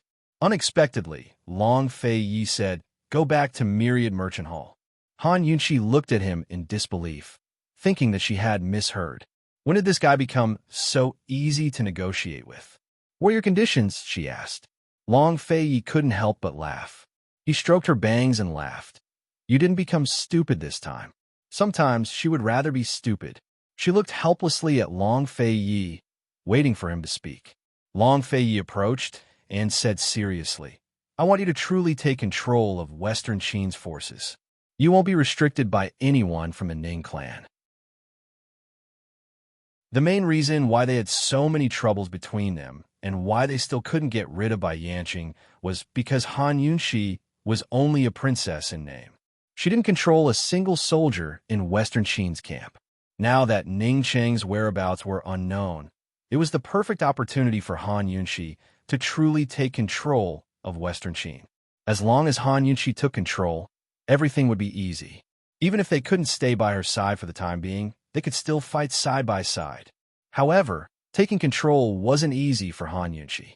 If she returned to Myriad Merchant Hall, how would she explain her relationship with Long Fei Yi to the D clan? Without Ning Cheng's support, How would she convince the D clan's managers to trust her decisions? After all, Han Yunxi was still a woman in the eyes of the D clan's managers. She was a woman who couldn't step onto the battlefield and couldn't make decisions. They regarded Han Yunxi as their spiritual leader, but the one who could truly lead them in a battle was Ning Cheng. Han Yunxi knew that her return to Myriad Merchant Hall wasn't as simple as the guard had said. Even though Ning Cheng was stubborn and extreme, without him around, it was very likely that she wouldn't be able to do anything in the D clan. Before Han Yunxi could answer, Long Fei Yi said, "You can either come with me now. I still have a way to lure Bai Yanqing out." Han Yunxi was very surprised, but Long Fei Yi had no intention of telling her. He said seriously, "You can either return to Myriad Merchant Hall. I'll give you 10 days. If you can make the decision, I'm willing to cooperate with Western Qin to kill Bai Yanqing. If you can't make the decision, I'll take you away after 10 days. The D clan will clean up their mess." This was Long Fei Ye's final concession. Even if Han Yunxi couldn't control the D clan, even if Ning Cheng really betrayed Western Qin and colluded with Bai Yanqing, Long Fei Yi wasn't afraid of trouble. He needed Han Yunxi to work with him to deal with Bai Yanqing. He needed to rescue Gu Beiyue as soon as possible. He needed to clarify whether the enmity back then was a misunderstanding or hatred. "All right, I agree to the 10-day agreement." Han Yunxi nodded decisively. Although Long Fei Yi didn't say it out loud, she knew that he had taught her a truth, a very cruel truth. If you wanted to take responsibility, you had to have the ability to take responsibility. Otherwise, you could only obediently bear the guilt. Uncle Gao drove the carriage over. Long Fei Yi and Han Yunxi boarded the carriage. Along the way, the two of them didn't speak much. Han Yunxi leaned on Long Fei Yi's shoulder, holding his hand and interlocking their fingers. When the carriage stopped at the entrance of the black market, Han Yunxi finally couldn't hold it in any longer. "Long Fei Yi, will you be staying at East Origin Hall for the next 10 days? The corners of Long Fei Yi's mouth lifted slightly, but he still answered her, "Not necessarily." "Then where are you going?" Han Yunxi was anxious and quickly stood up. "To meet Chu Tianyin," Long Fei Yi said. This place was very close to Western Zhou. "How long will you be gone for?" Han Yunxi asked again. "Not necessarily," Long Fei Yi answered. Han Yunxi made an "oh" sound and didn't ask any more questions. Long Fei Yi looked at her, and the curve of his lips gradually widened. Unfortunately, Han Yunxi didn't notice. She was silent for a while, and then said calmly, "Long Fei Yi, I will miss you." Long Fei Yi held her head and let her lean into his arms again. It was because of this action that Han Yunxi didn't see how handsome Long Fei Yi's silent smile was. "What will you think?" He answered very seriously, but he quickly snickered again. Unexpectedly, Han Yunxi didn't answer. Instead, she suddenly raised her head to look at him and saw his brilliant smile. She was stunned at first and then became fierce. She wrapped her arms around his neck, pulled him down, and kissed him. "Han Yunxi, oh Han Yunxi, can you change your position?" Although she had pulled him down a few times, Long Fei Yi was still very willing to lower his noble and proud head and cooperate with her. Unlike before, Long Fei Yi didn't immediately take the initiative this time. Instead, he didn't move and let Han Yunxi kiss him. Even though she had been eaten and wiped clean a few times, Han Yunxi's kiss was still a little awkward. It was like she was carefully probing and groping. Long Fei Yi undoubtedly enjoyed her service. Although he didn't move his mouth, he unconsciously leaned down slowly and unknowingly forced her to lie on his lap. Han Yunxi became more and more serious as she kissed. Gradually, she was no longer as careful as she was in the beginning. Instead, it was like she was dealing with an important matter, and she was completely immersed in it. Her hands gradually let go of his neck, and she gently hugged him. Unconsciously, she started to grope his back. Even she didn't know what she was searching for. But suddenly, Long Fei Yi took the initiative to capture her lips. After fiercely planting a kiss, he left her. Han Yunxi, who was almost in a daze, was a little stunned and didn't recover for a while. Long Fei Yi smiled wickedly and said in a low voice, You can't fool around in front of the black market. Han Yunshi instantly sobered up, and her face flushed red.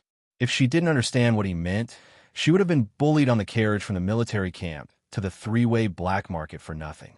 Long Fei Yi was the kind of person who would take advantage of others and still pretend to be obedient. His words made it seem like she was fooling around, but he was serious. Looking at Long Fei Ye's mischievous smile, Han Yunshi silently bore a grudge. Actually, Long Fei Yi wasn't bullying her.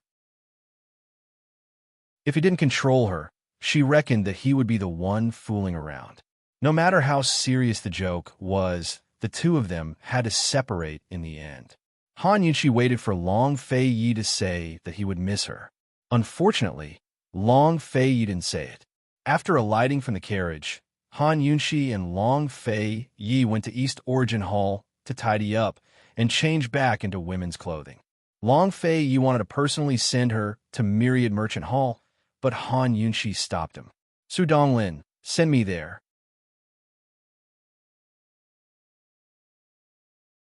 Chapter 903. When Su Donglin heard that the princess wanted him to send her off, he was so scared that he didn't dare to look at His Highness. He felt that he had stolen something from His Highness. It was too scary. Your Highness, if you go over, I might not be able to enter that door. Han Yunshi teased Long Fei Yi. Although it was a joke, Long Fei Yi still understood her meaning. Ning Cheng didn't publicize the hostage situation, so it was even more impossible for her to publicize her relationship with Long Fei Yi in the D clan. Therefore, Han Yunshi still had plenty of room to explain. If Long Fei Yi wanted to send her over, it would definitely arouse the D clan's hostility. At that time, she would be in a difficult position. Long Fei Yi was silent for a long time before saying coldly, Su Donglin, you must send her in. Yes. Su Donglin really didn't dare to raise his head. Long Fei Yi watched Han Yunshi leave before instructing the shadow guard beside him. Send a message to Chu Tianyin. Tell him that this crown prince is at the three-way black market. Tell him to come see me. Saying that he wanted to go to Western Zhou was just to fool around with Han Yunshi on a whim. He definitely wouldn't leave the three-way black market for the next 10 days. As for whether he would sneak into Myriad Merchant Hall, that was hard to say. It was already evening. The crisis in Myriad Kindness Hall's gambling house and auction house didn't subside because of Ning Jing's appearance. This was because Golden Wing Palace unexpectedly exposed the shady dealings of the black market's auction house and gambling house at this critical juncture. Golden Wing Palace even sent a few dealers to sit across from Thousand Gold Hall and perform slow-motion tricks in public. In just a short while, it attracted countless spectators. This kind of shameless behavior undoubtedly made it impossible for Ning Jing and the others to solve the problem. Even the stupidest person could guess that Golden Wing Palace was the mastermind behind this crisis. However, even the smartest person couldn't figure out what kind of deep hatred Golden Wing Palace and Myriad Merchant Hall had for them to destroy Myriad Merchant Hall at all costs. Among the three major forces of the three-way black market, Myriad Merchant Hall was the most dependent on the casino and auction house. On her way from East Origin Hall to Myriad Merchant Hall, Han Yunshi had also heard about the commotion that was happening at Myriad Merchant Hall. She sat in a wheelchair and wore a mask in case she was recognized on the road. Many places were bustling with activity, but the entrance to Myriad Merchant Hall's main hall was deserted. Su Donglin pushed her to the side door and stopped. He went up to knock on the door. Just as Su Donglin was about to knock, the door suddenly opened. Deacon Jean was standing inside. Su Donglin recognized him at a glance. Deacon Jean, who's in charge of Myriad Merchant Hall now? Su Donglin asked seriously.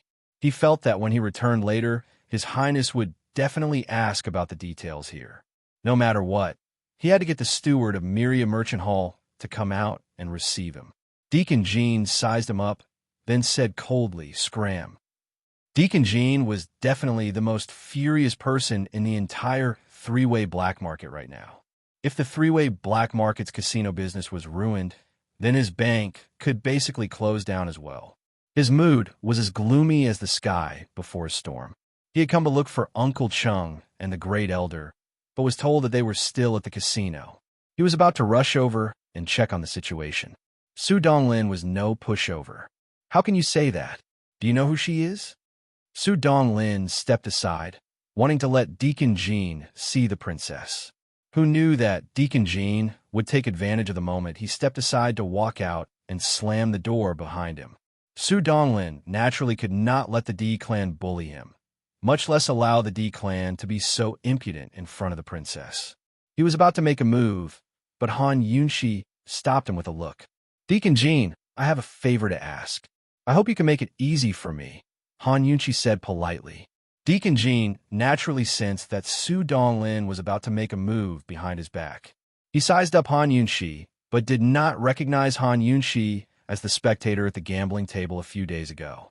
He also did not know Han Yunshi's identity. I don't know you. Beneath the gambling table, Deacon Jean was actually not a polite person. It's fine as long as I know Ning Chung.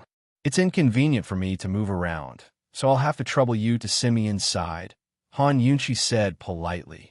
I have something to discuss with you. On the way to Black Tower, she and Long Fei Yi had learned about Deacon Jin's origins. She knew that Deacon Jin had been sold to Myriad Merchant Hall as a slave when he was young. Since Myriad Merchant Hall was the treasury of Cloud Realm Trade Consortium, which in turn was the D clan's money bag, then taking down the people here would be the foundation of her control over the D clan. If she wanted to control Myriad Merchant Hall, she had to find someone to understand the details that the elders were unwilling to tell her. Deacon Jean was a very good candidate. Since she'd bumped into him here, she could ask him a few questions. Deacon Jean didn't answer Han Yunshi, but gave a cold laugh before turning to leave. Ning Cheng's luck with women wasn't any worse than his, especially in the black market.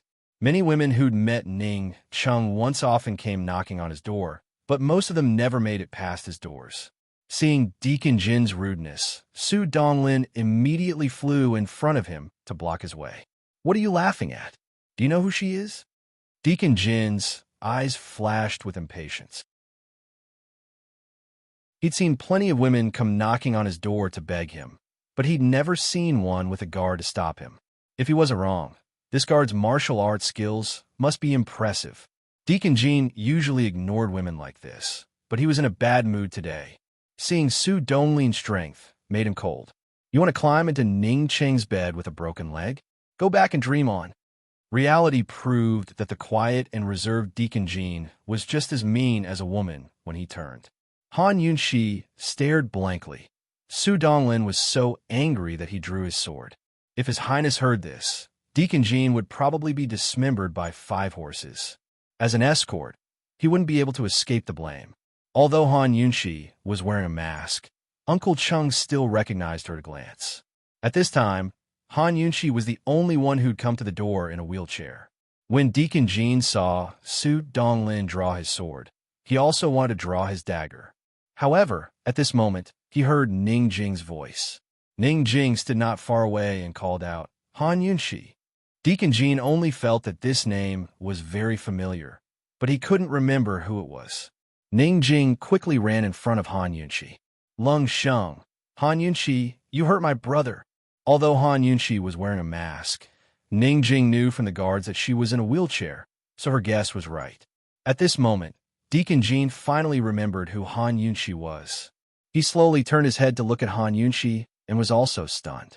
Very quickly, the corners of his mouth started to twitch, as if he wanted to say something but couldn't. So this woman wasn't here to throw herself into Ning Cheng's arms, but Ning Cheng's master.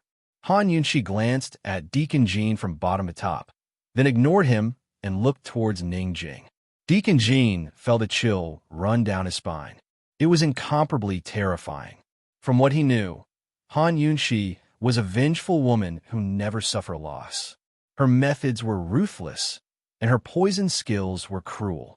Since she was Ning Cheng's master, that meant that his indenture contract ultimately belonged to her. Oh dear, he seemed to have offended her. Han Yunshi looked at the furious Ning Jing with a complicated expression. Tell me, were you the one who hurt my brother?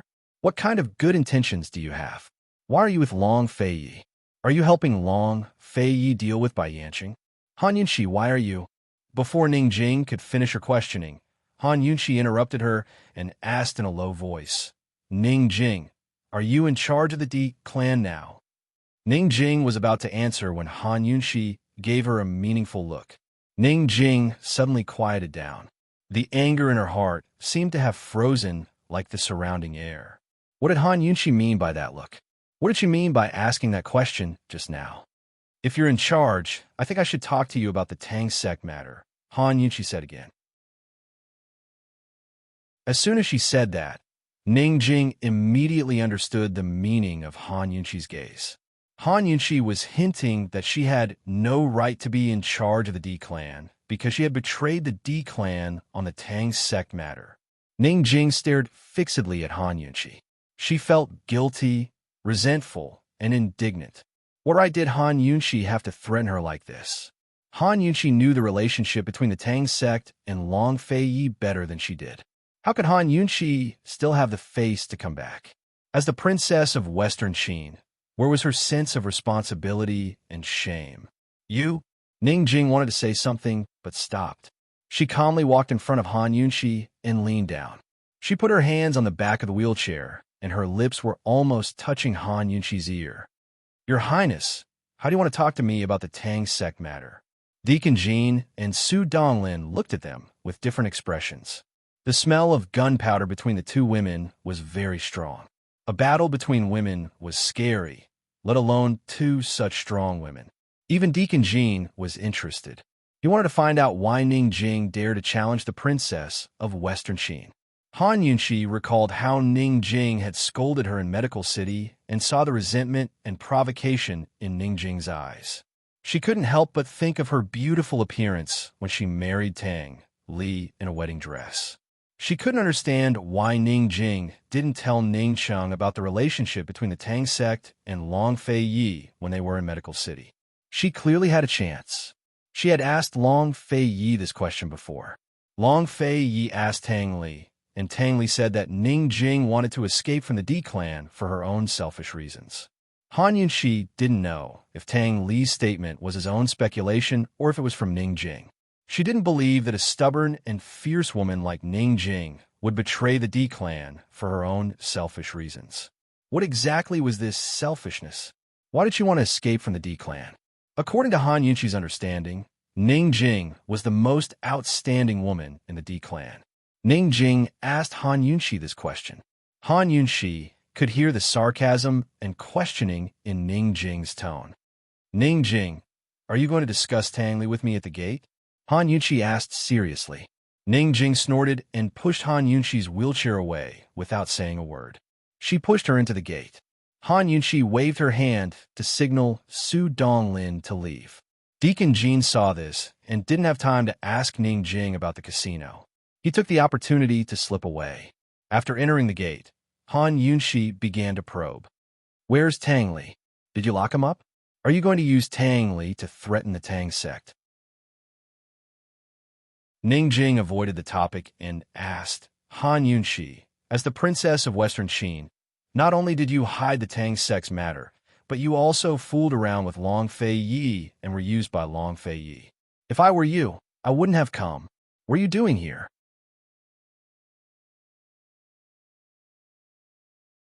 Chapter 904. Ning Jing avoided Han Yunshi's question and asked Han Yunshi in return. Han Yunshi also avoided her question. However, Han Yunshi did not ask her anything else. What? Are you feeling guilty? Ning Jing said provocatively. Han Yunshi only smiled and did not answer. Both of them were very smart women, but this was the first time they were having a private conversation. They both suspected that the other was testing them, and at the same time, they were both on guard. They carefully responded to the other's probing, trying their best not to reveal any clues. One had to know that most of the time, smart people only needed a glance to detect the other person's true thoughts. Han Yunshi ignored Ning Jing's provocation. A complicated look flitted across Ning Jing's eyes, but she did not say anything. She pushed Han Yunshi into Myriad Merchant Hall's conference hall and closed the door behind her. Han Yunshi saw this casual action and smiled. What? Do you want to talk about Tang Li with me behind closed doors? Ning Jing was also an extremely calm person, but Han Yunshi's words could easily provoke the anger in her heart.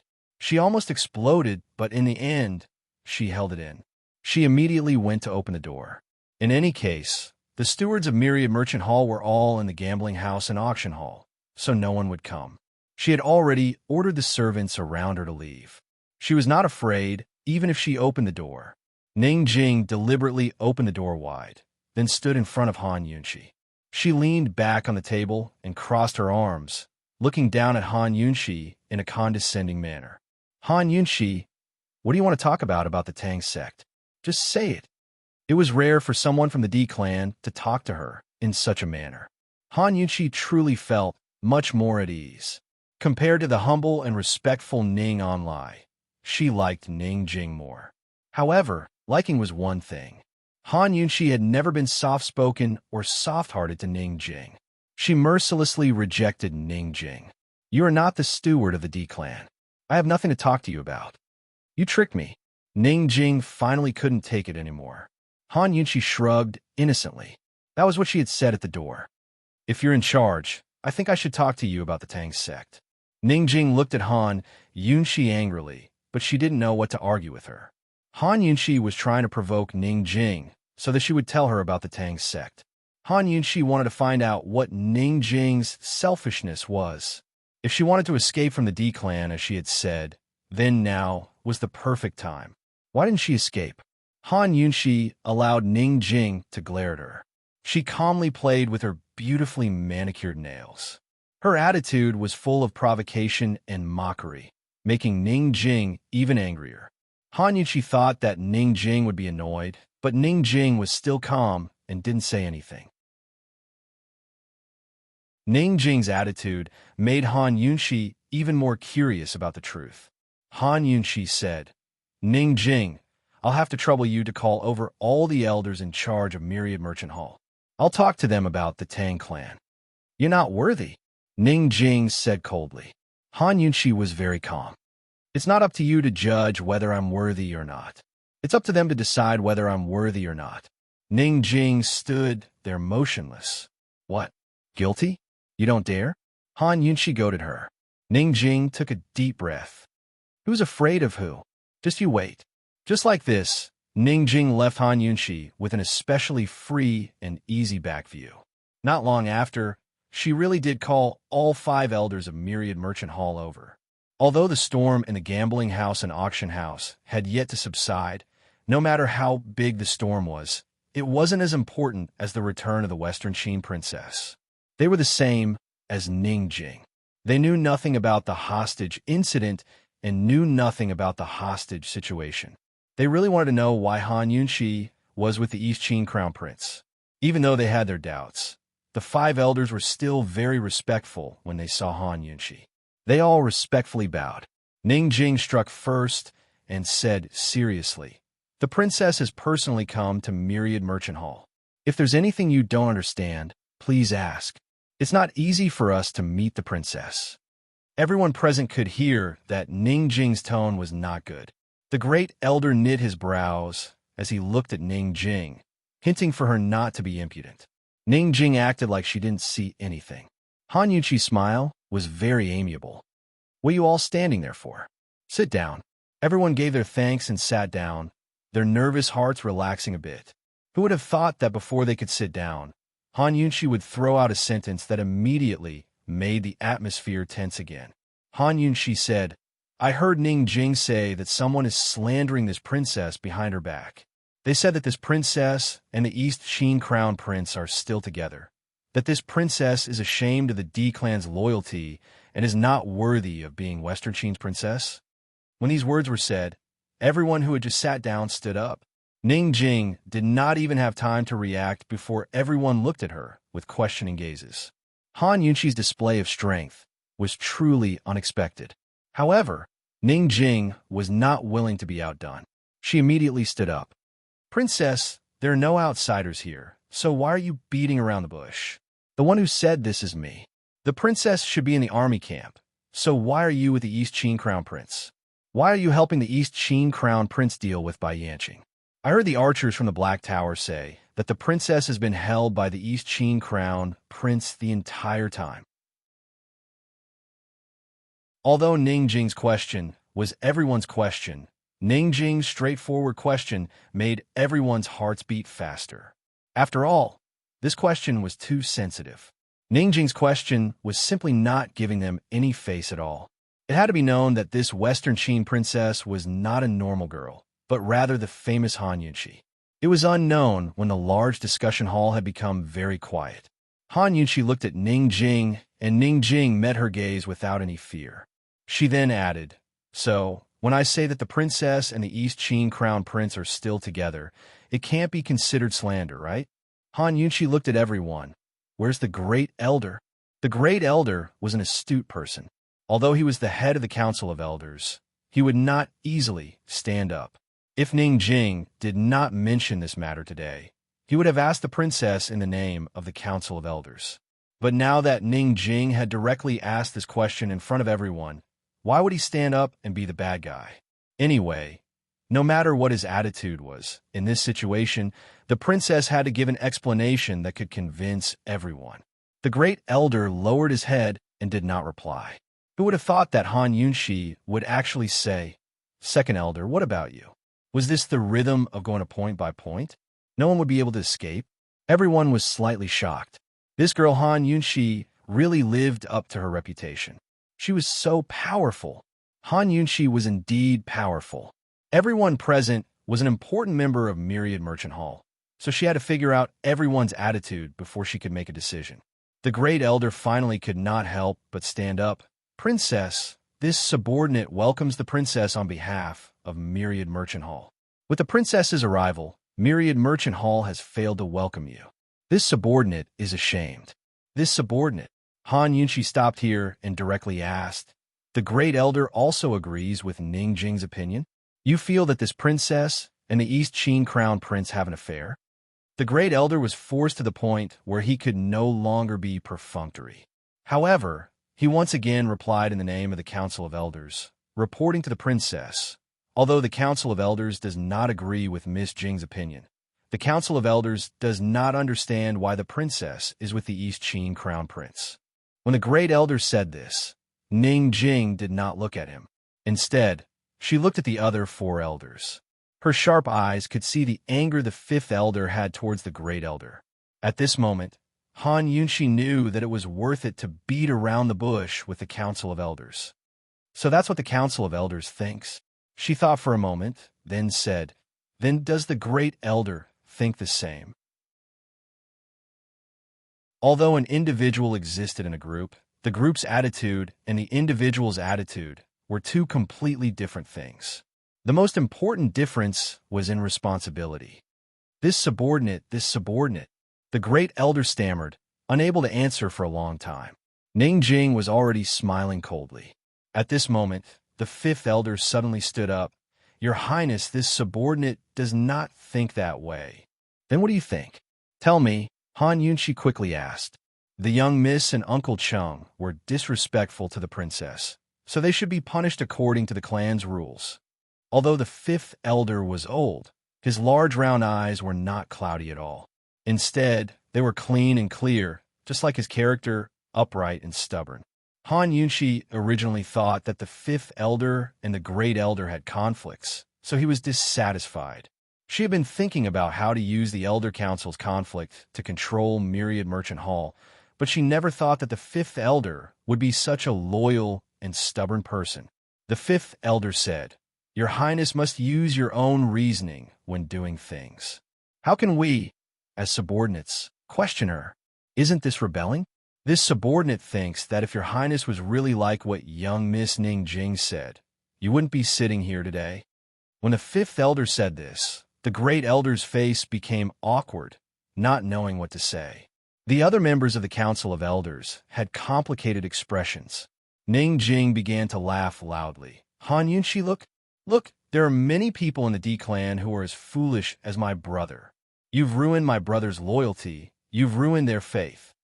Han Yunxi immediately denied it. "I haven't." She stood up and asked seriously, "Hasn't everyone thought about it? The East Qin Army and Western Qin Army have been fighting for less than a month. The East Qin Army has the absolute advantage, so why would the 2 armies suddenly stop fighting?" It wasn't that everyone wasn't curious, but how could they understand the matters of the battlefield? Ning Cheng hadn't announced the real reason, so no one dared to ask. What? You didn't ask Ning Cheng? Han Yunqi asked again. Seeing everyone's expressions, she smiled helplessly in her heart. The Long Fei Yi was right. She was just a religion in the D clan. The one who truly held power was Ning Cheng. If Ning Cheng and Long Fei Yi were together today, who would dare to be so bold as to ask Ning Cheng for an explanation? I have reached an agreement with the Long Fei Yi. Eastern and Western Qin will temporarily stop fighting and will fight again after Bai Yanqing is taken care of. Han Yunqi softly said. Why would the Long Fei Yi make this agreement with Western Qin? The East Qin Crown Prince would never make a losing deal. Ning Jing said. Because he can't deal with Bai Yanqing's poison skills, but I can. Han Yunqi honestly replied. Ning Jing immediately refuted. Han Yunqi, do you think we're all fools? You're actually making up this kind of ridiculous lie. You and Long Fei Yi were hugging. All the archers saw it.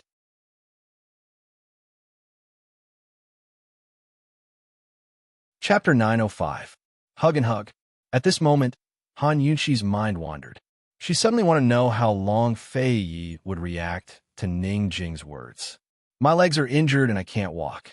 Long Fei Yi has to bring me along. Otherwise, he won't be able to guard against Bai Yanqing's poison. After Han Yunqi explained, she specially asked, May I ask if Miss Jing is satisfied with this explanation? The elders looked at each other in dismay. Ning Jing asked again, Since it's like this, why did my brother act alone? This was the key point, but Han Yunqi cleverly asked back, Why do you think? In any case, I don't know. When Long Fei Yi and I worked together to deal with Bai Yanqing, we weren't purely helping East Qin. After capturing Bai Yanqing, my Western Qin would naturally want to share the loot. She wasn't completely lying. She had already agreed with Long Fei Yi that she wouldn't interfere in the contest between Long Fei Yi and Ning Cheng. She wouldn't help either side. The contest between the two of them wasn't about Bai Yanqing, but rather Jun Yixie's warhorse. She and Long Fei Yi had lured Bai Yanqing out for Gu Beiyue and to find out if there was a misunderstanding during the Great Qin Empire Civil War. Gu Beiyue was a member of the Western Qin camp. In a sense, capturing Bai Yanqing wasn't her helping Long Fei Yi, but Long Fei Yi helping her.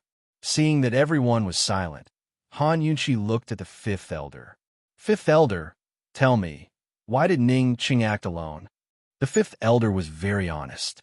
In this subordinate's humble opinion, if Master Ning could capture Bai Yanqing, he could threaten Jun Yixie.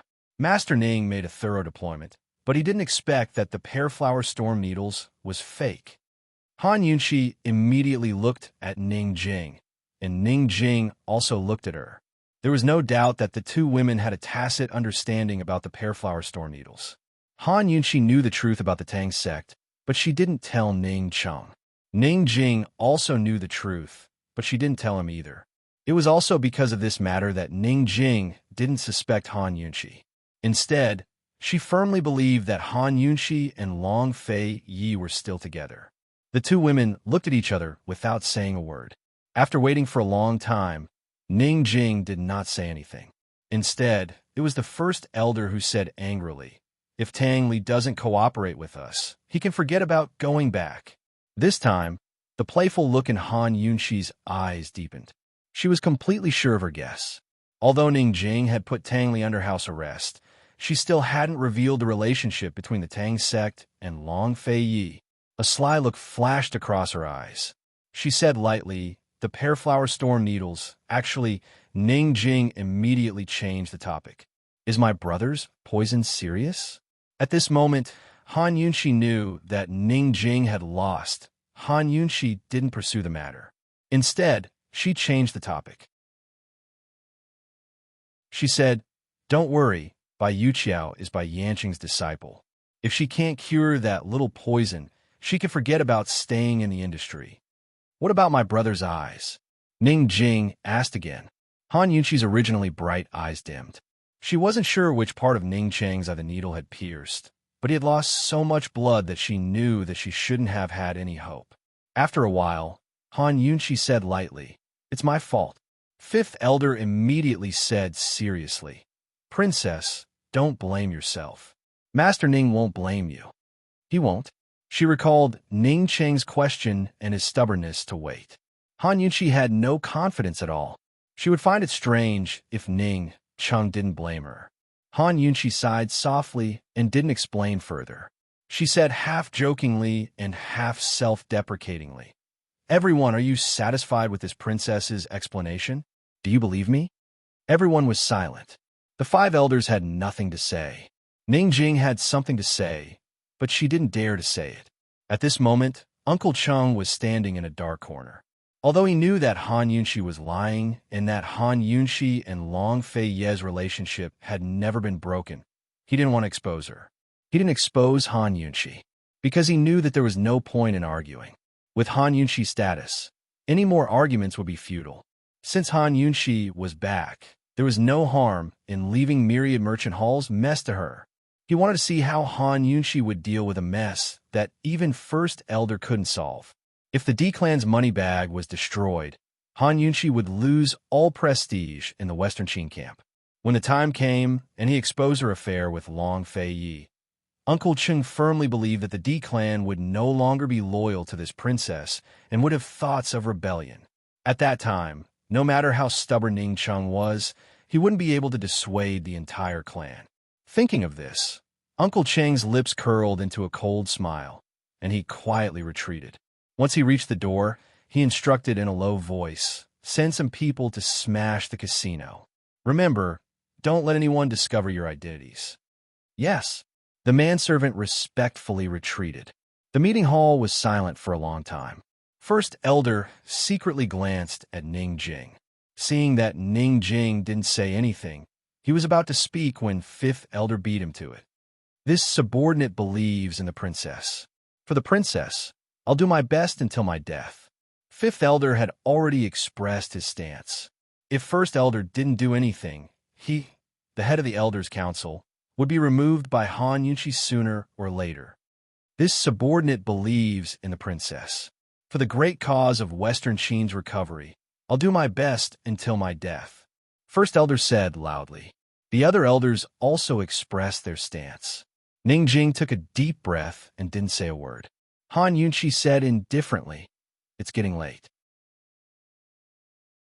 The matters at the auction house and the casino haven't been settled yet. Elders, you should hurry back to your work. Ning Jing, take me to see Tang Li first. As for the specific situation, we'll discuss it tomorrow. How about it? Han Yunqi asked so politely that the elders were terrified. Who would dare to say no? After the elders left, Ning Jing finally couldn't hold it in anymore. She said angrily, "Han Yunqi, you're lying. You and Long Fei Yi are clearly still in love. Otherwise, why would you help him hide the Tang sex matter? Why didn't you tell my brother? What about you?" Han Yunqi raised her eyebrows and asked in return, "Ning Jing, Long Fei Yi and I are still in love? Don't tell me that you and Tang Li are really deeply in love. That's why you also hid the Tang sex relationship with Long Fei Yi?" "I didn't." Ning Jing immediately denied. "Then why did you betray your brother and the D-Clan?" Han Yunqi laughed coldly. "Ning Jing, when you criticize me, I'll have to trouble you to think of your own actions." Ning Jing had never been so frustrated in her life. "Han Yunqi, I'm different from you. We're different." Han Yunqi looked indifferent. "We're both traitors. What's the difference?" Ning Jing was suddenly shocked. "Han Yunqi, why did you come back? Are you helping Long Fei Yi deal with us?" "I told you. You have no right to question me or criticize me," Han Yunqi said coldly. Ning Jing rushed in front of her and almost hit her. "Han Yunqi, let me tell you, I'm different from you. I only betrayed my brother once. Just once. But you, as the princess of Western Qin, you betrayed your clan again and again, betrayed your loyalists. You did it more than once. Is there a difference between once and multiple times?" Han Yunqi laughed. "Ning Jing, betrayal can't be overturned after the first time." Ning Jing's heart lurched. Han Yunqi's words were like a sharp knife stabbing into the weakest part of her heart. Still, she stubbornly retorted, "Han Yunqi, at least I've stopped betraying. But what about you? Han Yunxi looked at the woman in front of her and associated her with the shrewd and capable manager of Cloud Realm Trade Consortium. When did this woman become so unreasonable? Ning Jing, when did you stop betraying? Han Yunxi shook her head. You still haven't admitted your crimes to the D clan. Why do you have to say you've stopped? You've been betraying us all this time. Ning Jing had nothing to say. She backed away step by step, shaking her head as well. It wasn't clear whether she was denying Han Yunxi or herself. She had once comforted herself by telling herself that she'd only betrayed Ning Cheng once, just once. She'd spent a lot of effort to convince herself before stealing her heart to run away. She thought she'd stop betraying him after that. But today, Han Yunxi's words had thoroughly dispelled her reasons for consoling herself. That's right, betrayal is betrayal. What kind of chastity monument is a whore trying to set up in her heart? But she never wanted to set up a monument to her chastity. If she didn't keep hiding the relationship between the Tang clan and the Long Fei Yi, both she and Tang Li would be in danger. If the D clan knew about the relationship between the Tang clan and the Long Fei Yi, they wouldn't believe any of Tang Li's excuses so easily, much less let him leave. Meanwhile, she would have to face the Council of Elders' suspicions and be doomed. As long as she was locked up for a month, her stomach would be exposed. She wouldn't be able to bear the consequences then. The D clan would never allow her to be pregnant with the child of someone from the East Qin camp. Absolutely not. Ning Jing retreated step by step until she finally leaned against the wall. She suddenly felt like crying. She really didn't know what to do. Before Han Yunxi appeared, she was still calm. She still wanted to do her best to settle the storm at Myriad Merchant Hall. When Ning Nuo rushed over, she would leave. But now that Han Yunxi knew her secret, how could she leave? Did she have to beg Han Yunxi? Did she have to continue betraying the D clan with Han Yunxi? She couldn't do it. Ning Cheng was already like that. How could she do it? After a while, Ning Jing finally met Han Yunxi's questioning gaze. Coldly, she retorted, "Yes, I did betray the D clan. So what do you want?" Who knew that Han Yunxi would suddenly say, "Ning Jing, have you taken a liking to Tang Li?" Ning Jing was stunned. Then she angrily denied. What a joke. Han Yunxi, please show some respect with your mouth. Such an intense reaction made the playfulness in Han Yunxi's eyes rise again. She didn't argue with Ning Jing and just looked at her meaningfully. Ning Jing felt guilty and avoided Han Yunxi's gaze. After probing for so long, Han Yunxi finally understood that Ning Jing's so-called selfishness wasn't his selfishness at all. It was her compromise, her helplessness, her guilt, her reluctance to part, her contradictions, her pain, her grievances, her loneliness, and her lack of a place to express them. They were both in the same boat, so Han Yunxi was all too familiar with Ning Jing's conflict and position. Thus, after probing for so long, she was almost certain that Ning Jing had concealed the relationship between the Tang sect and Long Fei Yi because of Tang Li. Han Yunxi's voice finally softened. She said, "Ning Jing, I love Long Fei Yi. Even though I'm prepared to meet him on the battlefield, I still love him. What about you? Do you love Tang Li?" You're tuning in to the Dreamy Chapters YouTube channel. We're so grateful for your support, and don't forget to subscribe to join us on this incredible journey through captivating stories. Your generosity through donations truly makes a world of difference, as it's the primary source of revenue that allows me to expand and enhance this channel for you. Thank you from the bottom of my heart for being a part of this adventure.